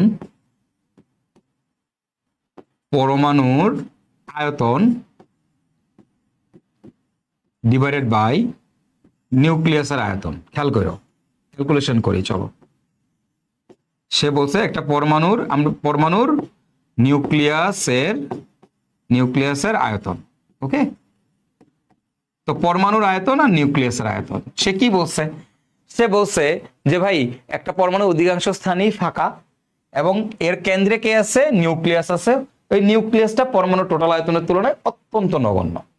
আমরা একটু দেখি যে আসলে আয়তন কত। তো সেখানে বলছে নিউক্লিয়াসের ব্যাসার্ধ হচ্ছে 10⁻⁻15 মিটার আর পরমাণুর ব্যাসার্ধ হচ্ছে 10⁻⁻10 মিটার। আমরা মোটামুটি জানি যে যেহেতু পরমাণু হচ্ছে কেমন মানে গোলকের মতো না, তাহলে এটার আয়তন বের করার নিয়ম কি? একটা গোলকের আয়তন কেমনে বের করে? একটা গোলকের আয়তন বের করে 4/3 পাই আর কিউব। 4/3 পাই আর কিউব না? তাহলে 4/3 পাই আর এর মান কত? এই দেখো পরমাণুর ব্যাসার্ধ কত? 10⁻10। তাহলে আমি লিখবো 10⁻10 কিউব। তোমরা কি জানো একটা গোলকের ব্যাসার্ধ কত, আয়তন কত? 4/3 পাই আর কিউব। আর মানে কি? ব্যাসার্ধ। আর মানে কি? ব্যাসার্ধ। তো পরমাণুর ব্যাসার্ধ কত? এত। তাহলে পরমাণুর আয়তন হচ্ছে 4/3 পাই 10⁻⁻10 কিউব। দেখো একটা নিউক্লিয়াসের আয়তন কত, নিউক্লিয়াসের আয়তন ব্যাসার্ধ, নিউক্লিয়াসের আয়তন তো নিউক্লিয়াসও কেমন গোলাকার, তাহলে কি হবে 4/3 পাই আর কিউব, আর এর মান কত 10⁻15 কিউব। এবার ভাগ করো একটা কারেক্টটা দিয়ে, দেখো 4/3 কাটা, পাই বাই পাই কাটা, পাই বাই পাই পাই কাটা, তাহলে এখানে কত থাকতেছে দেখো তো 10⁻³ ডিভাইডেড বাই 10⁻⁻45। ক্যালকুলেশন করলে এখানে আসবে কত, ক্যালকুলেশন করলে এখানে আসবে হচ্ছে আমাদের আমাদের 10⁻, এই দেখো একবারে করে দিই 10⁻15, একবারে লিখে দিলাম 10⁻, তোমরা করে দেখো 10⁻15। ওকে, তার মানে হচ্ছে যে একটা পরমাণুর আয়তন একটা নিউক্লিয়াসের আয়তনের তুলনায় 10⁻15 গুণ বড়। নিউক্লিয়াসের আয়তনের তুলনায় পরমাণুর আয়তন 10⁻15 গুণ বড়, 10⁻15 গুণ বড়। ঠিক আছে, ওকে, তার মানে পরমাণুর অধিকাংশ স্থানেই ফাঁকা, আর ক্ষুদ্র একটা জায়গার মধ্যে কি আছে, আমার নিউক্লিয়াস আছে, যে নিউক্লিয়াসের আয়তন পরমাণুর আয়তনের তুলনায় 10⁻15 গুণ ছোট নিউক্লিয়াসের আয়তন। ওকে, আচ্ছা গেল। পরমাণুতে ধনাত্মক চার্জের ঠিক সমান পরিমাণ ঋণাত্মক চার্জ অর্থাৎ ইলেকট্রন থাকে, এই জন্য পরমাণু চার্জ নিরপেক্ষ, এটা আমরা বুঝে গেছি এতক্ষণে। ধনাত্মক চার্জ বিশিষ্ট ইলেকট্রনগুলো, ঋণাত্মক চার্জ ইলেকট্রনগুলো সৌরজগতের সূর্যের চারদিকে ঘূর্ণায়মান গ্রহের মতো নিজ নিজ কক্ষপথে সর্বদা ঘূর্ণায়মান থাকে। ঘূর্ণনরত ইলেকট্রনের উপর দুই ধরনের বল কাজ করে, একটা হচ্ছে পজিটিভ নিউক্লিয়াস ও নেগেটিভ ইলেকট্রনের পারস্পরিক স্থির বৈদ্যুতিক আকর্ষণজনিত কেন্দ্রমুখী বল এবং ঘূর্ণায়মান ইলেকট্রনের কেন্দ্র বহির্মুখী বল। এই দুই বলের মান পরস্পর সমান ও বিপরীতমুখী। কথাটার মানে কি আমরা একটু বুঝার চেষ্টা করি, হ্যাঁ একটু সবাই একটু বুঝার চেষ্টা করি। ওস্তাদ কি বলছে, ওস্তাদ বলছে যে আমার কাছে একটা কি আছে, নিউক্লিয়াস, একটা নিউক্লিয়াস আছে, ভালো কথা, পরমাণু কেন্দ্রে নিউক্লিয়াস আছে, নিউক্লিয়াসে কি আছে পজিটিভ চার্জ আছে, এবং বলছে কি সে এই নিউক্লিয়াসের চারদিকে দেখো বলছে, একটু খেয়াল করো, ঋণাত্মক চার্জ বিশিষ্ট ইলেকট্রনগুলো সৌরজগতে সূর্যের চারদিকে ঘূর্ণায়মান গ্রহের মতো নিজ নিজ কক্ষপথে সর্বদা ঘূর্ণায়মান থাকে। তার মানে এই যে এইটা হচ্ছে আমাদের সূর্য, এই সূর্যের চারদিকে একটা কি কক্ষপথের মধ্যে ইলেকট্রনগুলা কি করে ঘুরতে থাকে, ইলেকট্রনগুলা কি করে ঘুরতে থাকে। ঠিক আছে, সূর্যকে কেন্দ্র করে যেমন গ্রহগুলা ঘুরে, নিউক্লিয়াসকে কেন্দ্রগুলো এরকম কিছু নির্দিষ্ট কক্ষপথে ইলেকট্রনগুলা ঘুরতে থাকবে। এখন বলছে কি দেখো, এবার দেখো ঘূর্ণনরত ইলেকট্রনের উপর দুই ধরনের বল কাজ করে। একটা হচ্ছে দেখো এই পজিটিভ নেগেটিভকে কি করে আকর্ষণ করে না, পজিটিভ নেগেটিভকে কি করে আকর্ষণ করে না নাকি বিকর্ষণ করে, পজিটিভ নেগেটিভে আকর্ষণ করে। তো পজিটিভ হচ্ছে, পজিটিভ চার্জ হচ্ছে কি দেখো খেয়াল করো, পজিটিভ চার্জ হচ্ছে নিউক্লিয়াস, নেগেটিভ চার্জ হচ্ছে কি ইলেকট্রন। তাহলে এই পজিটিভ কি করবে, ইলেকট্রনকে আকর্ষণ করবে, পজিটিভ চার্জ হচ্ছে ইলেকট্রনকে আকর্ষণ করবে। তো ইলেকট্রনকে যদি আকর্ষণ করে, ইলেকট্রন কার দিকে ছুটে আসবে, পজিটিভের দিকে। পজিটিভ মানে কি নিউক্লিয়াস, নিউক্লিয়াস মানে কি কেন্দ্র, তার মানে কি করবে কেন্দ্র দিকে ছুটে আসবে। এই যে এটা কি বলা হয় স্থির বৈদ্যুতিক আকর্ষণ বল। পজিটিভ আর নেগেটিভের মধ্যে যে আকর্ষণ বল কাজ করে তাকে ফিজিক্সের ভাষায় বলে স্থির বৈদ্যুতিক আকর্ষণ বল। কি বলে, স্থির বৈদ্যুতিক আকর্ষণ বল ফিজিক্সের ভাষায়। একটা পজিটিভ চার্জ একটা নেগেটিভ চার্জকে যখন আকর্ষণ করে তখন তার নাম কি হয়, স্থির বৈদ্যুতিক আকর্ষণ বল। এখন এই নেগেটিভটাকে এই পজিটিভ আকর্ষণ করতেছে, তাহলে কি হবে, ইলেকট্রনের যেহেতু ভর কম, তাহলে ইলেকট্রনটা কি ছুঁইটা চলে আসবে কার কাছে, নিউক্লিয়াসের দিকে। তার এটা কার মুখী, কেন্দ্রের মুখী, মানে কেন্দ্রের দিকে আসতেছে। এই জন্য বলা হয় যে পজিটিভ নিউক্লিয়াস ও নেগেটিভ ইলেকট্রনের পারস্পরিক স্থির বৈদ্যুতিক আকর্ষণজনিত কেন্দ্রমুখী বল, মানে এটা কেন্দ্রের দিকে আসতে চাচ্ছে, তাই না। ইলেকট্রনের ভর কম, নেগেটিভ চার্জ, এটা পজিটিভ, পজিটিভ কি করে নেগেটিভকে আকর্ষণ করে, তাহলে এটা কই আসবে, কেন্দ্রের দিকে আসবে, তো কেন্দ্রমুখী বল বলে। ওকে, কিন্তু বাস্তবে কি এটা হয়, বাস্তবে তো এটা হয় না। তাহলে তো ইলেকট্রন এবং প্রোটন সব এক জায়গায় থাকতো, নিউক্লিয়াসের মধ্যেই থাকতো। তাহলে নিশ্চয়ই এমন কিছু একটা আছে যেটা কিনা এই নিউক্লিয়াসকে আসতে দিচ্ছে না, এখানে সরি এই ইলেকট্রনকে নিউক্লিয়াসের দিকে আসতে দিচ্ছে না। তো সেটা হচ্ছে দেখো, এবং ঘূর্ণায়মান ইলেকট্রনের কেন্দ্র বহির্মুখী বল। ঘূর্ণায়মান ইলেকট্রনের কেন্দ্র বহির্মুখী বল। হ্যাঁ, এটা আবার তোমাদের ফিজিক্স টিচাররা আবার বলে কেন্দ্র বহির্মুখী বল বলে কিছু নাই, কেন্দ্রমুখী বল বলে কিছু নাই। এত কিছু ফিজিক্সে তোমরা ক্যাচাল করো, কেমিস্ট্রিতে ক্যাচাল করার দরকার নাই। মনে রাখবা দুই ধরনের বল কাম করে কেমিস্ট্রিতে। আমি কেন্দ্রমুখী বল, কেন্দ্রমুখী বলের বিপরীত প্রতিক্রিয়া, কেন্দ্র বিমুখী বলের বিপরীত প্রতিক্রিয়া, এত কিছু আমি তোমাদের এখন শিখাইতে যাচ্ছি না, দরকারও নাই।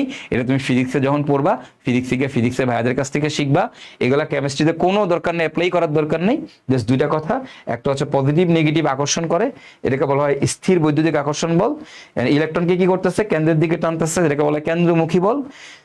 এখন এই কোন একটা জিনিস যখন ঘুরে, একটু খেয়াল করো, আমি যেন এটাকে ঘুরাইতেছি, দেখো এটা যেন আমি ঘুরাইতেছি, খেয়াল করো, এটা ধরো আমি ঘুরাইতে ঘুরাইতে ছেড়ে দিলাম, দেখবো এটা বাইরে ছিটকায় পড়ে যাবে। ধরো এটা জিনিসটা ঘুরাইতে ঘুরাইতে ছেড়ে দিলে কি হবে জানো, ধরো ছেড়ে বাইরে বাইরে পড়বে, বাইরে যাবে, কখনো ভিতরের দিকে আসবে না, কখনো ভিতরের দিকে, যে কোনো কিছু যখন ঘুরাইতে ঘুরাইতে ছেড়ে দিবা বাইরের দিকে, সবসময় বাইরের দিকে যাবে। এটাকে বলা হয় কেন্দ্র বহির্মুখী বল। তো যখনই কোনো একটা জিনিস ঘুরতে থাকে, এনিথিং এনিথিং যেটাই ঘুরবে, যে কোনো জিনিস যখন ঘুরবে, দেখো বাইরে গেছে গা, তো যে কোনো কিছু যখন ঘুরবে সে কখনো ভিতরের দিকে আসবে না, অলওয়েজ বাইরের দিকে বের হয়ে যাবে, অলওয়েজ বাইরে বেরোতে যাবে। এটাকে বলা হয় কেন্দ্র বহির্মুখী বল। কেন্দ্র বহির্মুখী বল, যে কোনো কিছু ঘুরতে থাকলে অলওয়েজ সে কোন দিকে যাবে, বাইরের দিকে বেরোতে যাবে। তো ইলেকট্রন যেহেতু ঘুরতেছে, তাহলে ইলেকট্রন বাইরের দিকে যাইতে চাইতেছে। ইলেকট্রন কি বাইরের দিকে যেতে চাইতেছে? বলছে, সে তো কি বলছে, ইলেকট্রন নিউক্লিয়াসকে কেন্দ্র করে চারপাশে ঘুরে, চারপাশে ঘুরে, তাহলে ইলেকট্রন কি কেন্দ্র থেকে বের হয়ে যাবে। মানে ইলেকট্রন কি যেহেতু ঘুরতেছে, তাহলে কি এ কি করবে, যে কোনো কিছু যখন ঘুরে তখন সে কি করে, বাইরের দিকে বের হয়ে যেতে চায়। তাহলে ইলেকট্রন কি ঘুরতে ঘুরতে বাইরের দিকে বের হয়ে যেতে চাবে, এটাকে বলা কেন্দ্র বহির্মুখী বল। এরা বাইরের দিকে বাইরে যেতে চাইতেছে। আবার নিউক্লিয়াস তারে টানতেছে, নিউক্লিয়াস তারে আকর্ষণ করতেছে। এই যে নিউক্লিয়াস তাকে আকর্ষণ করতেছে, এটাকে বলা হয় কেন্দ্রমুখী বল। তো কেন ইলেকট্রন বের হয়ে যায় না, কেন ইলেকট্রন বাইরে ছিটকায় পড়ে অন্যদিকে ছুটে যায় না? বিকজ ইলেকট্রন একদিকে ছিটকায় চলে যেতে যাচ্ছে, আবার অপর দিকে ইলেকট্রনকে নিউক্লিয়াস আকর্ষণ করতেছে। এই দুইটা বল পরস্পরের সমান হওয়ার কারণে, এই দুইটা বল পরস্পরের সমান হওয়ার কারণে এই ইলেকট্রন কেন্দ্রের মধ্যে ঢুকেও না, আবার ইলেকট্রন এই কক্ষপথ থেকে ছিটকেও বের হয়ে যায় না।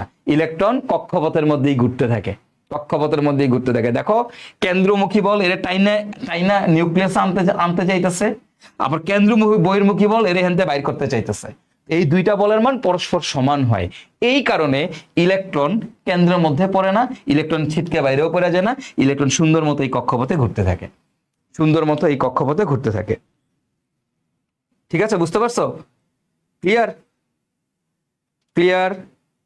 সবাইকে বুঝতে পারছো? সবাইকে বুঝতে পারছো? তো দেখো, তাহলে এই হচ্ছে আমাদের ওভারঅল কনসেপ্ট, ওভারঅল হচ্ছে আমাদের রাদারফোর্ডের পরমাণু মডেল। ঠিক আছে, আমাদের রাদারফোর্ডের পরমাণু মডেলটা কি, রাদারফোর্ড কি বলছে, এগুলো তোমরা সবাই জানো। সেখান থেকে আমরা কিছু কিছু জিনিস নতুন শিখছি, কিছু কিছু জিনিস নতুন শিখছি। খেয়াল করো, তুমি কিন্তু রাদারফোর্ডের পরমাণু মডেল আগেও পড়ছো, 9, 10-এও পড়ছো, বাট এখন তুমি কি করবা, কিছু কিছু জিনিস এক্সট্রা জিনিস পড়ছো। মানে কয়েকটা জিনিস তোমার কাছে নতুন লাগতে পারে, কয়েকটা ইনফরমেটিভ জিনিস তোমার কাছে নতুন করে শিখছো। হ্যাঁ, জিঙ্ক সালফাইডের পর্দা কেন ব্যবহার করা হয়, স্বর্ণপাতটা কেন পুরুত্বক কত, কেন পোলোনিয়াম ব্যবহার করছো তেজস্ক্রিয়। ঠিক আছে, মেইন কনসেপ্টটা কি আশা করি সবাই বুঝছো। এবং প্রোটন আবিষ্কার, এখান থেকে বেসিক্যালি প্রোটন আবিষ্কার করা হয়েছিল, নিউক্লিয়াস আবিষ্কার করা হয়েছিল কত সালে? 1909 সালে। 1909 সালে সর্বপ্রথম প্রোটন আবিষ্কার করা হয়।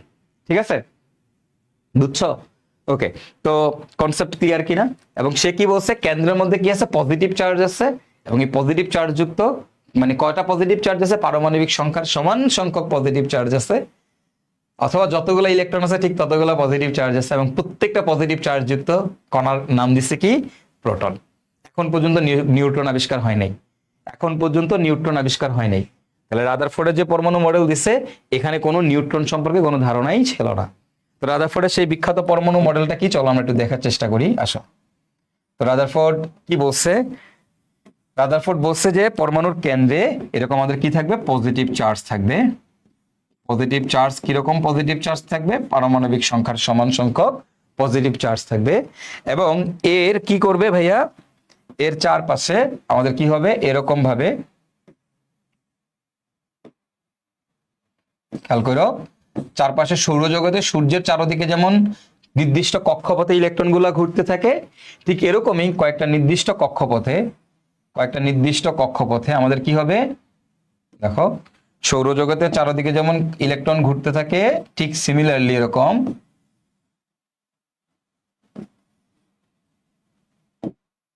এই যে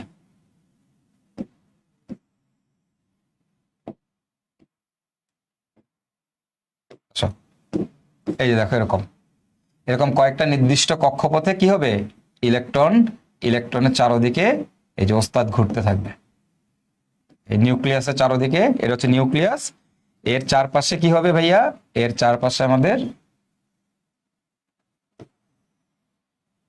এই যে এরকম কতগুলো অনুমোদিত বৃত্তাকার কক্ষপথে ঘুরতে থাকবে ঘুরতে থাকবে ঘুরতে থাকবে।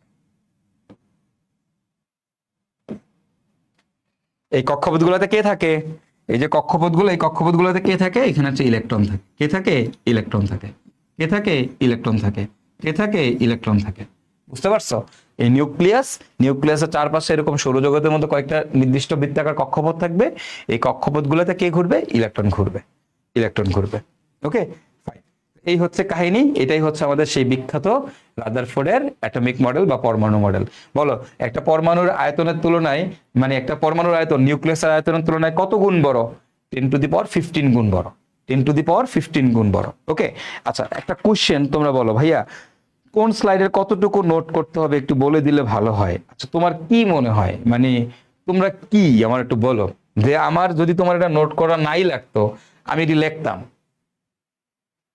আমার স্লাইডে আমি তোমাদেরকে কি বলছি, যে যা থাকবে তাই পরীক্ষা আসবে। আমার স্লাইডই হচ্ছে তোমার জন্য একটা বই। আমি তোমাকে কেন বলি যে আমার স্লাইড পড়লে তোমাকে বই পড়তে হবে না, বই পড়া লাগে না, বা তোমাকে কখনই কিছু পড়তে হবে না। কেন? কারণ এই স্লাইডের প্রতিটা কথা তোমাকে লিখতে হবে, প্রতিটা জিনিস তোমাকে লিখতে হবে। তুমি বলতেছো ভাই স্লাইডের কোন জিনিস লিখবো, আর সব লিখবা। রাদারফোর্ডের পর্যবেক্ষণ কি ছিল, রাদারফোর্ডের সিদ্ধান্ত কি ছিল, তোমার বলবে রাদারফোর্ডের আলফা কণা বিচ্ছুরণ পরীক্ষার সিদ্ধান্তগুলো লেখো, এটা হচ্ছে সিদ্ধান্ত। তোমার বলে রাদারফোর্ডের পর্যবেক্ষণগুলো লেখো, এটা হচ্ছে পর্যবেক্ষণ। যদি বলে রাদারফোর্ডের পরমাণু মডেলটা লেখো, এটা হচ্ছে রাদারফোর্ডের পরমাণু মডেল, এটা হচ্ছে রাদারফোর্ডের পরমাণু মডেল। বুঝতে পারছো? তো প্রতিটা জিনিসই তোমার লাগবে, সবকিছুই তোমাকে নোট করতে হবে। এমন কিছু নাই যেটা তোমাকে নোট করতে হবে না। যদি তুমি নোট করতে চাও তোমাকে প্রতিটা জিনিসই নোট করতে হবে। ঠিক আছে, একদম সবকিছু। এই যে সুন্দর মতো করে স্বর্ণপাত পরীক্ষাটা কি, অ্যাটলিস্ট এটা না লিখলো এটা লিখতো, এটা লিখো। ওকে, এগুলো প্রত্যেকটা জিনিসই তোমাকে লিখতে হবে ভাই, এমন কিছু নাই যে তুমি লিখবে না। ওকে, স্লাইডের মধ্যে যা যা থাকবে সবকিছু পড়তে হবে তোমাকে। তো এইগুলো আমাদের রাদারফোর্ডের আলফা কণা বিচ্ছুরণ পরীক্ষা এবং রাদারফোর্ডের পরমাণু মডেল। এবং এখান থেকে আমরা পরবর্তীতে দেখলাম যে রাদারফোর্ডের পরমাণু মডেলে আসলে কিছু ঝামেলা আছে, ঘাপলা আছে, বুঝছো, কিছু ত্রুটি আছে। এন্ড রাদারফোর্ডের এই পরমাণু মডেলের ত্রুটিগুলা কি? ত্রুটিগুলা হচ্ছে যে সৌরজগতের গ্রহসমূহ সামগ্রিকভাবে চার্জ বিহীন, মানে চার্জ নিরপেক্ষ। তুমি দেখো সৌরজগতের যে গ্রহগুলো আছে, এই যে কইলো রাদারফোর্ড যে কইলো যে সৌরজগতের সাথে যে তুলনাটা করলো, এই রাদারফোর্ডের সৌরজগতের সাথে তুলনা করাটা ভুল হয়েছে। এটা ভুল হয়েছে, তাই না? কেন? সৌরজগতের গ্রহগুলো হচ্ছে চার্জহীন, অর্থাৎ পরমাণুতে আবর্তনশীল ইলেকট্রনগুলো ঋণাত্মক চার্জযুক্ত। সুতরাং সৌরজগতের সাথে ইলেকট্রনের তুলনা করা সঠিক হয় নাই। আচ্ছা, প্রথম কথা গেল, গ্রহের সাথে ইলেকট্রনের তুলনা করা ঠিক হয় নাই। ম্যাক্সওয়েলের তড়িৎচুম্বকীয় তত্ত্ব অনুসারে কোনো চার্জযুক্ত বস্তু কণা বৃত্তাকার পথে ঘুরলে, ঠিক আছে, তা ক্রমাগত শক্তি বিকিরণ করবে এবং তার আবর্তন চক্র ধীরে ধীরে সংকুচিত থাকবে এবং একসময় আবর্তনশীল ঋণাত্মক চার্জযুক্ত ইলেকট্রন সমূহ নিউক্লিয়াসে পতিত হবে। কথাটার মানে কি একটু তোমাদেরকে সহজ ভাষায় বুঝাই। এনি পার্টিকেল, এনিথিং, পৃথিবীর যে কোনো কিছু, পৃথিবীর যে কোনো চার্জযুক্ত পার্টিকেল, পৃথিবীর যে কোনো চার্জযুক্ত পার্টিকেল যখন ঘুরতে থাকে, বুঝো, যখন ঘুরতে থাকে তখন সে ক্রমাগত শক্তি বিকিরণ করে, মানে শক্তি হারাইতে থাকে, শক্তি হারাইতে। যে কোনো পার্টিকেল যেটাই চার্জযুক্ত সে যখন ঘুরতে থাকবে তখন সে ক্রমাগত তার শক্তির বিকিরণ করতে থাকবে, ক্রমাগত শক্তির বিকিরণ করতে থাকবে। বুঝছো? তো যে কোনো চার্জযুক্ত পার্টিকেল ঘুরতেছে, দেখো ঘুরতেছে, শক্তির বিকিরণ করতেছে, বিকিরণ করতে করতে করতে করতে করতে করতে করতে করতে করতে করতে একসময় কেন্দ্রে এসে পতিত হবে। মানে কি রকম দেখো, খেয়াল করো যে আমার এখানে কি আছে, পজিটিভ চার্জ আছে। হ্যাঁ, এখানে কি আছে খেয়াল করো, এখানে কি আছে, আমার পজিটিভ চার্জ আছে। জাস্ট থিঙ্ক অ্যাবাউট দিস, এখানে পজিটিভ চার্জ আছে। এখন এখানে কি আছে, ইলেকট্রন আছে। এই যে দেখো, এটা হচ্ছে আমাদের ইলেকট্রন। ইলেকট্রন কি করে, ইলেকট্রন হচ্ছে বৃত্তাকার পথে এই নিউক্লিয়াসের চারদিকে ঘুরতে থাকে, তাই না? এখন ম্যাক্সওয়েল সাহেব বলছে, ম্যাক্সওয়েলের তথ্য অনুসারে ম্যাক্সওয়েলের তড়িৎচুম্বকীয় তত্ত্ব অনুসারে কোনো একটা ইলেকট্রন, কোনো একটা চার্জযুক্ত পার্টিকেল যদি বৃত্তাকার পথে ঘুরতে থাকে, ইলেকট্রন না, যে কোনো চার্জযুক্ত পার্টিকেল যদি বৃত্তাকার পথে ঘুরতে থাকে, তাহলে ক্রমাগত সে শক্তি বিকিরণ করবে।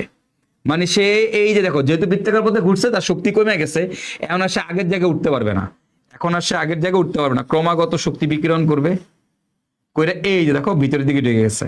এরপর ক্রমাগত শক্তি আবার বিকিরণ করে আবার ভিতরের দিকে ঢুকে গেছে, আবার বিকিরণ করে আবার বিকিরণ করে ভিতরের দিকে, একসময় কি হবে, এই নিউক্লিয়াসের মধ্যে পতিত হবে। একসময় কি হবে, এটা নিউক্লিয়াসের মধ্যে পতিত হবে। তাহলে যে কোনো চার্জযুক্ত পার্টিকেল, যদি যে কোনো চার্জযুক্ত পার্টিকেল বৃত্তাকার পথে ঘুরতে থাকে, তাহলে সে কি করে ভাইয়া, ক্রমাগত শক্তি বিকিরণ করতে থাকে, এবং ক্রমাগত শক্তি বিকিরণ করতে করতে করতে করতে করতে করতে এক সময় নিউক্লিয়াসে গিয়ে পতিত হয়। এটাকে কে বলছে, এটা বলছে আমাদের, এটাকে বলছে ম্যাক্সওয়েল বলছে। তার মানে এই যে ম্যাক্সওয়েল সাহেব একটা চমৎকার তত্ত্ব দিছে, তড়িৎচুম্বকীয় তত্ত্ব। ম্যাক্সওয়েলের তড়িৎচুম্বকীয় তত্ত্ব অনুসারে নিউক্লিয়াসের মধ্যে ইলেকট্রন ঢুকে যাওয়ার কথা, নিউক্লিয়াসের মধ্যে ইলেকট্রন ঢুকে যাওয়ার কথা।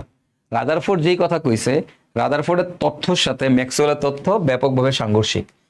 রাদারফোর্ড বলছে ইলেকট্রন নেগেটিভলি চার্জড, এবং বলছে কি ইলেকট্রন বৃত্তাকার পথে ঘুরতে থাকে। ম্যাক্সওয়েল কইছে যদি বৃত্তাকার পথে ঘুরে তাহলে অবশ্যই ইলেকট্রন কেন্দ্রের মধ্যে এসে পতিত হবে, এবং এটার সঠিক ব্যাখ্যা রাদারফোর্ড দিতে পারে নাই। ওকে, সেকেন্ড কথা, হাইড্রোজেন পরমাণুর বর্ণালী সংক্রান্ত কোনো সুস্পষ্ট ব্যাখ্যা করতে পারে না। বর্ণালী কি এটা তোমরা সামনে শিখবা, বর্ণালী সম্পর্কে তোমরা সামনে জানবা, আপাতত জানার দরকার নাই। ওকে, আপাতত কোনো জানার দরকার নাই, বর্ণালী নিয়ে আমরা সামনে আলোচনা করব। সেকেন্ডলি বলছে আবর্তনশীল ইলেকট্রনের গতি, আকার ও আকৃতি সম্পর্কে কোনো ধরনের ধারণা রাদারফোর্ডের পরমাণু মডেলে দেওয়া হয় নাই। মানে এই যে ইলেকট্রনের গতি কেমন হবে, ইলেকট্রনের আকার কেমন হবে, কক্ষপথের আকৃতি কেমন হবে, এগুলো সম্পর্কে রাদারফোর্ড কোনো ধারণা দেয় নাই, বর্ণালী ব্যাখ্যা করতে পারে নাই। বর্ণালী কি সামনে বুঝবা, এখন তুমি বুঝবা না, জাস্ট লিখে রাখো, জিনিসগুলো শুনে রাখো, পরে নেক্সট দু একদিন পরেই তুমি বুঝতে পারবা জিনিসগুলো। ওকে, একাধিক ইলেকট্রন বিশিষ্ট পরমাণুতে ইলেকট্রনগুলো কিভাবে নিউক্লিয়াসকে পরিক্রমণ করবে তার কোনো উল্লেখ এই মডেলে নাই। যদি কোনো একটা পরমাণুতে একাধিক ইলেকট্রন থাকে তখন সেই ইলেকট্রনগুলো কেমনে ঘুরবে তার সম্পর্কে কোনো ধারণা দেয় নাই। তো এই পাঁচটা হচ্ছে তোমার কি সীমাবদ্ধতা। এর মধ্যে মেজর সীমাবদ্ধতা হচ্ছে এটা হচ্ছে একদম মেজর সীমাবদ্ধতা। ওকে, এটা হচ্ছে মেজর, এবং এইটা খুবই ইম্পর্টেন্ট, এটা পরীক্ষায় আসে। তো রাদারফোর্ডের পাঁচটা সীমাবদ্ধতা আছে। এই পাঁচটা সীমাবদ্ধতা তোমরা 9 10 থাকতেও পড়ছো, 9 10 থাকতেও পড়ে আসছো। আমি আজকে রাদারফোর্ডই পড়াইলাম। বেসিক্যালি আজকে তোমাদেরকে এই কনসেপ্টটা বুঝাইলাম যে আমাদের যে কিভাবে প্রোটন আবিষ্কার হয়েছে, আর প্রোটন আবিষ্কার করতে গিয়ে কিভাবে আমাদের রাদারফোর্ডের পরমাণু মডেল চলে আসছে। শোনো, রাদারফোর্ডের নতুন পরমাণু মডেল দেওয়ার কোনো ধান্দা ছিল না। রাদারফোর্ড চাইছিল যে থমসনের পরমাণু মডেলটা এস্টাবলিশ করতে, ঠিক আছে, কিন্তু থমসনের পরমাণু মডেল এস্টাবলিশ করতে গিয়া সে কিছু জিনিস পাইলো যে কিরে, সব তো ভেদ করা যায় না। যদি থমসনের কথা সত্যি হইতো, কোনো নিউক্লিয়াস না থাকতো, পরমাণুর মধ্যে শুধু নেগেটিভলি চার্জযুক্ত পার্টিকেল থাকতো, তাইলে সবগুলাই ভেদ করে চলে যাওয়ার কথা। কিন্তু যেহেতু সবগুলা ভেদ করে চলে যাচ্ছে না, কিছু কিছু দিক পরিবর্তন করতেছে, আবার উল্টা ফিরে আসতেছে, তার মানে এখানে নিশ্চয়ই কোনো না কোনো ঝামেলা আছে। তার মানে পরমাণু পজিটিভ চার্জগুলো ছড়াই ছিটায় না থেকে একটা জায়গার মধ্যে পুঞ্জীভূত অবস্থায় আছে, এবং পরমাণুর সমস্ত ভর এই কেন্দ্রের মধ্যে অবস্থিত। তো এইখান থেকেই পরবর্তীতে রাদারফোর্ড নতুন একটা পরমাণু মডেল দিছে, এবং রাদারফোর্ডের এই পরমাণু মডেলে যে ত্রুটিগুলো আছে, এই ত্রুটিগুলো নিয়ে কাজ করছে কে, রাদারফোর্ডেরই আরেকজন স্টুডেন্ট, তার নাম হচ্ছে Nils bore. So Nils bore পরবর্তীতে বোরের পরমাণু মডেল দিয়েছেন, সেটা নিয়ে আমরা আমাদের নেক্সট ক্লাসে আলোচনা করব। ওকে, তাহলে আজকের ক্লাসে আমরা দেখলাম আমাদের ডিসকভারি অফ ইলেকট্রন, কেমনি ইলেকট্রন আবিষ্কার হয়েছে, এবং সেখান থেকে থমসনের মডেল কেমনে আসছে। সেকেন্ড আমরা যেটা দেখলাম সেটা হচ্ছে আমাদের ডিসকভারি অফ প্রোটন কেমনে আবিষ্কার হয়েছে, বা নিউক্লিয়াস কিভাবে আবিষ্কার হয়েছে, এবং সেখান থেকে আমাদের কিভাবে রাদারফোর্ডের পরমাণু মডেল আসছে, এবং রাদারফোর্ডের পরমাণু মডেলের ত্রুটি কি, এটা সম্পর্কে আমরা জানলাম। আমাদের নেক্সট ক্লাসে আমরা বোরের পরমাণু মডেল নিয়ে আলোচনা করব, এবং বোরের পরমাণু মডেলের যে অ্যাপ্লিকেশনস আছে, আরো সমারফিল্ডের পরমাণু মডেল, এগুলো নিয়ে আমরা আলোচনা করব, প্রত্যেকটা পরমাণু মডেল নিয়ে, এবং এখান থেকে প্রচুর ম্যাথমেটিক্যাল প্রবলেম সলভ করব, অনেক কিছু করব। ওকে, তো তোমরা এতটুকু জিনিস বুঝতে পারছো কিনা, আজকে যে টপিকটা পড়াইলাম একটু ডিফারেন্ট ভাবে পড়াইছি। মানুষজন কি করে, ডিরেক্টলি রাদারফোর্ডের আলফা কণা বিচ্ছুরণ পরীক্ষা পড়ায়, ডিরেক্টলি রাদারফোর্ডের পরমাণু মডেল পড়ায়। আমরা একটু অন্য অ্যাঙ্গেলে গেছি আর কি আজকে, হ্যাঁ, যে আসলে হিস্ট্রি ব্যাকগ্রাউন্ডটা কি। আলফা কণা বিচ্ছুরণ পরীক্ষা করা হয়েছে কত সালে, 1909 সালে। ওকে। আর রাদারফোর্ডের পরমাণু মডেল দিচ্ছে কত সালে? 1911 সালে। এটা কিন্তু একটা এই যে তোমাদের ভুল কনসেপশন। তোমরা সবাই মনে করো রাদারফোর্ডের আলফা কণা বিচ্ছুরণ পরীক্ষা মনে হয় করা হয়েছে 1911 সালে। না, এটা একটা ভুল কনসেপ্ট। ঠিক আছে শারিয়ার, বুঝতে পারছো? Clear, crystal clear. Okay fine, good, very good, fine. Okay nice, that's enough. তো আজকের মতো ভাইয়া এতটুকুই। দেখা হবে নেক্সট ক্লাসে। আর নেক্সট ক্লাসে আমরা আমাদের বোর পরমাণু মডেল নিয়ে আলোচনা করব এবং বোর পরমাণু মডেলে অনেকগুলো অ্যাপ্লিকেশনস নিয়ে আলোচনা করব। Okay fine. সবাই ভালো থাকবা, সুস্থ থাকবা, আল্লাহ হাফেজ, বিদায়, টাটা।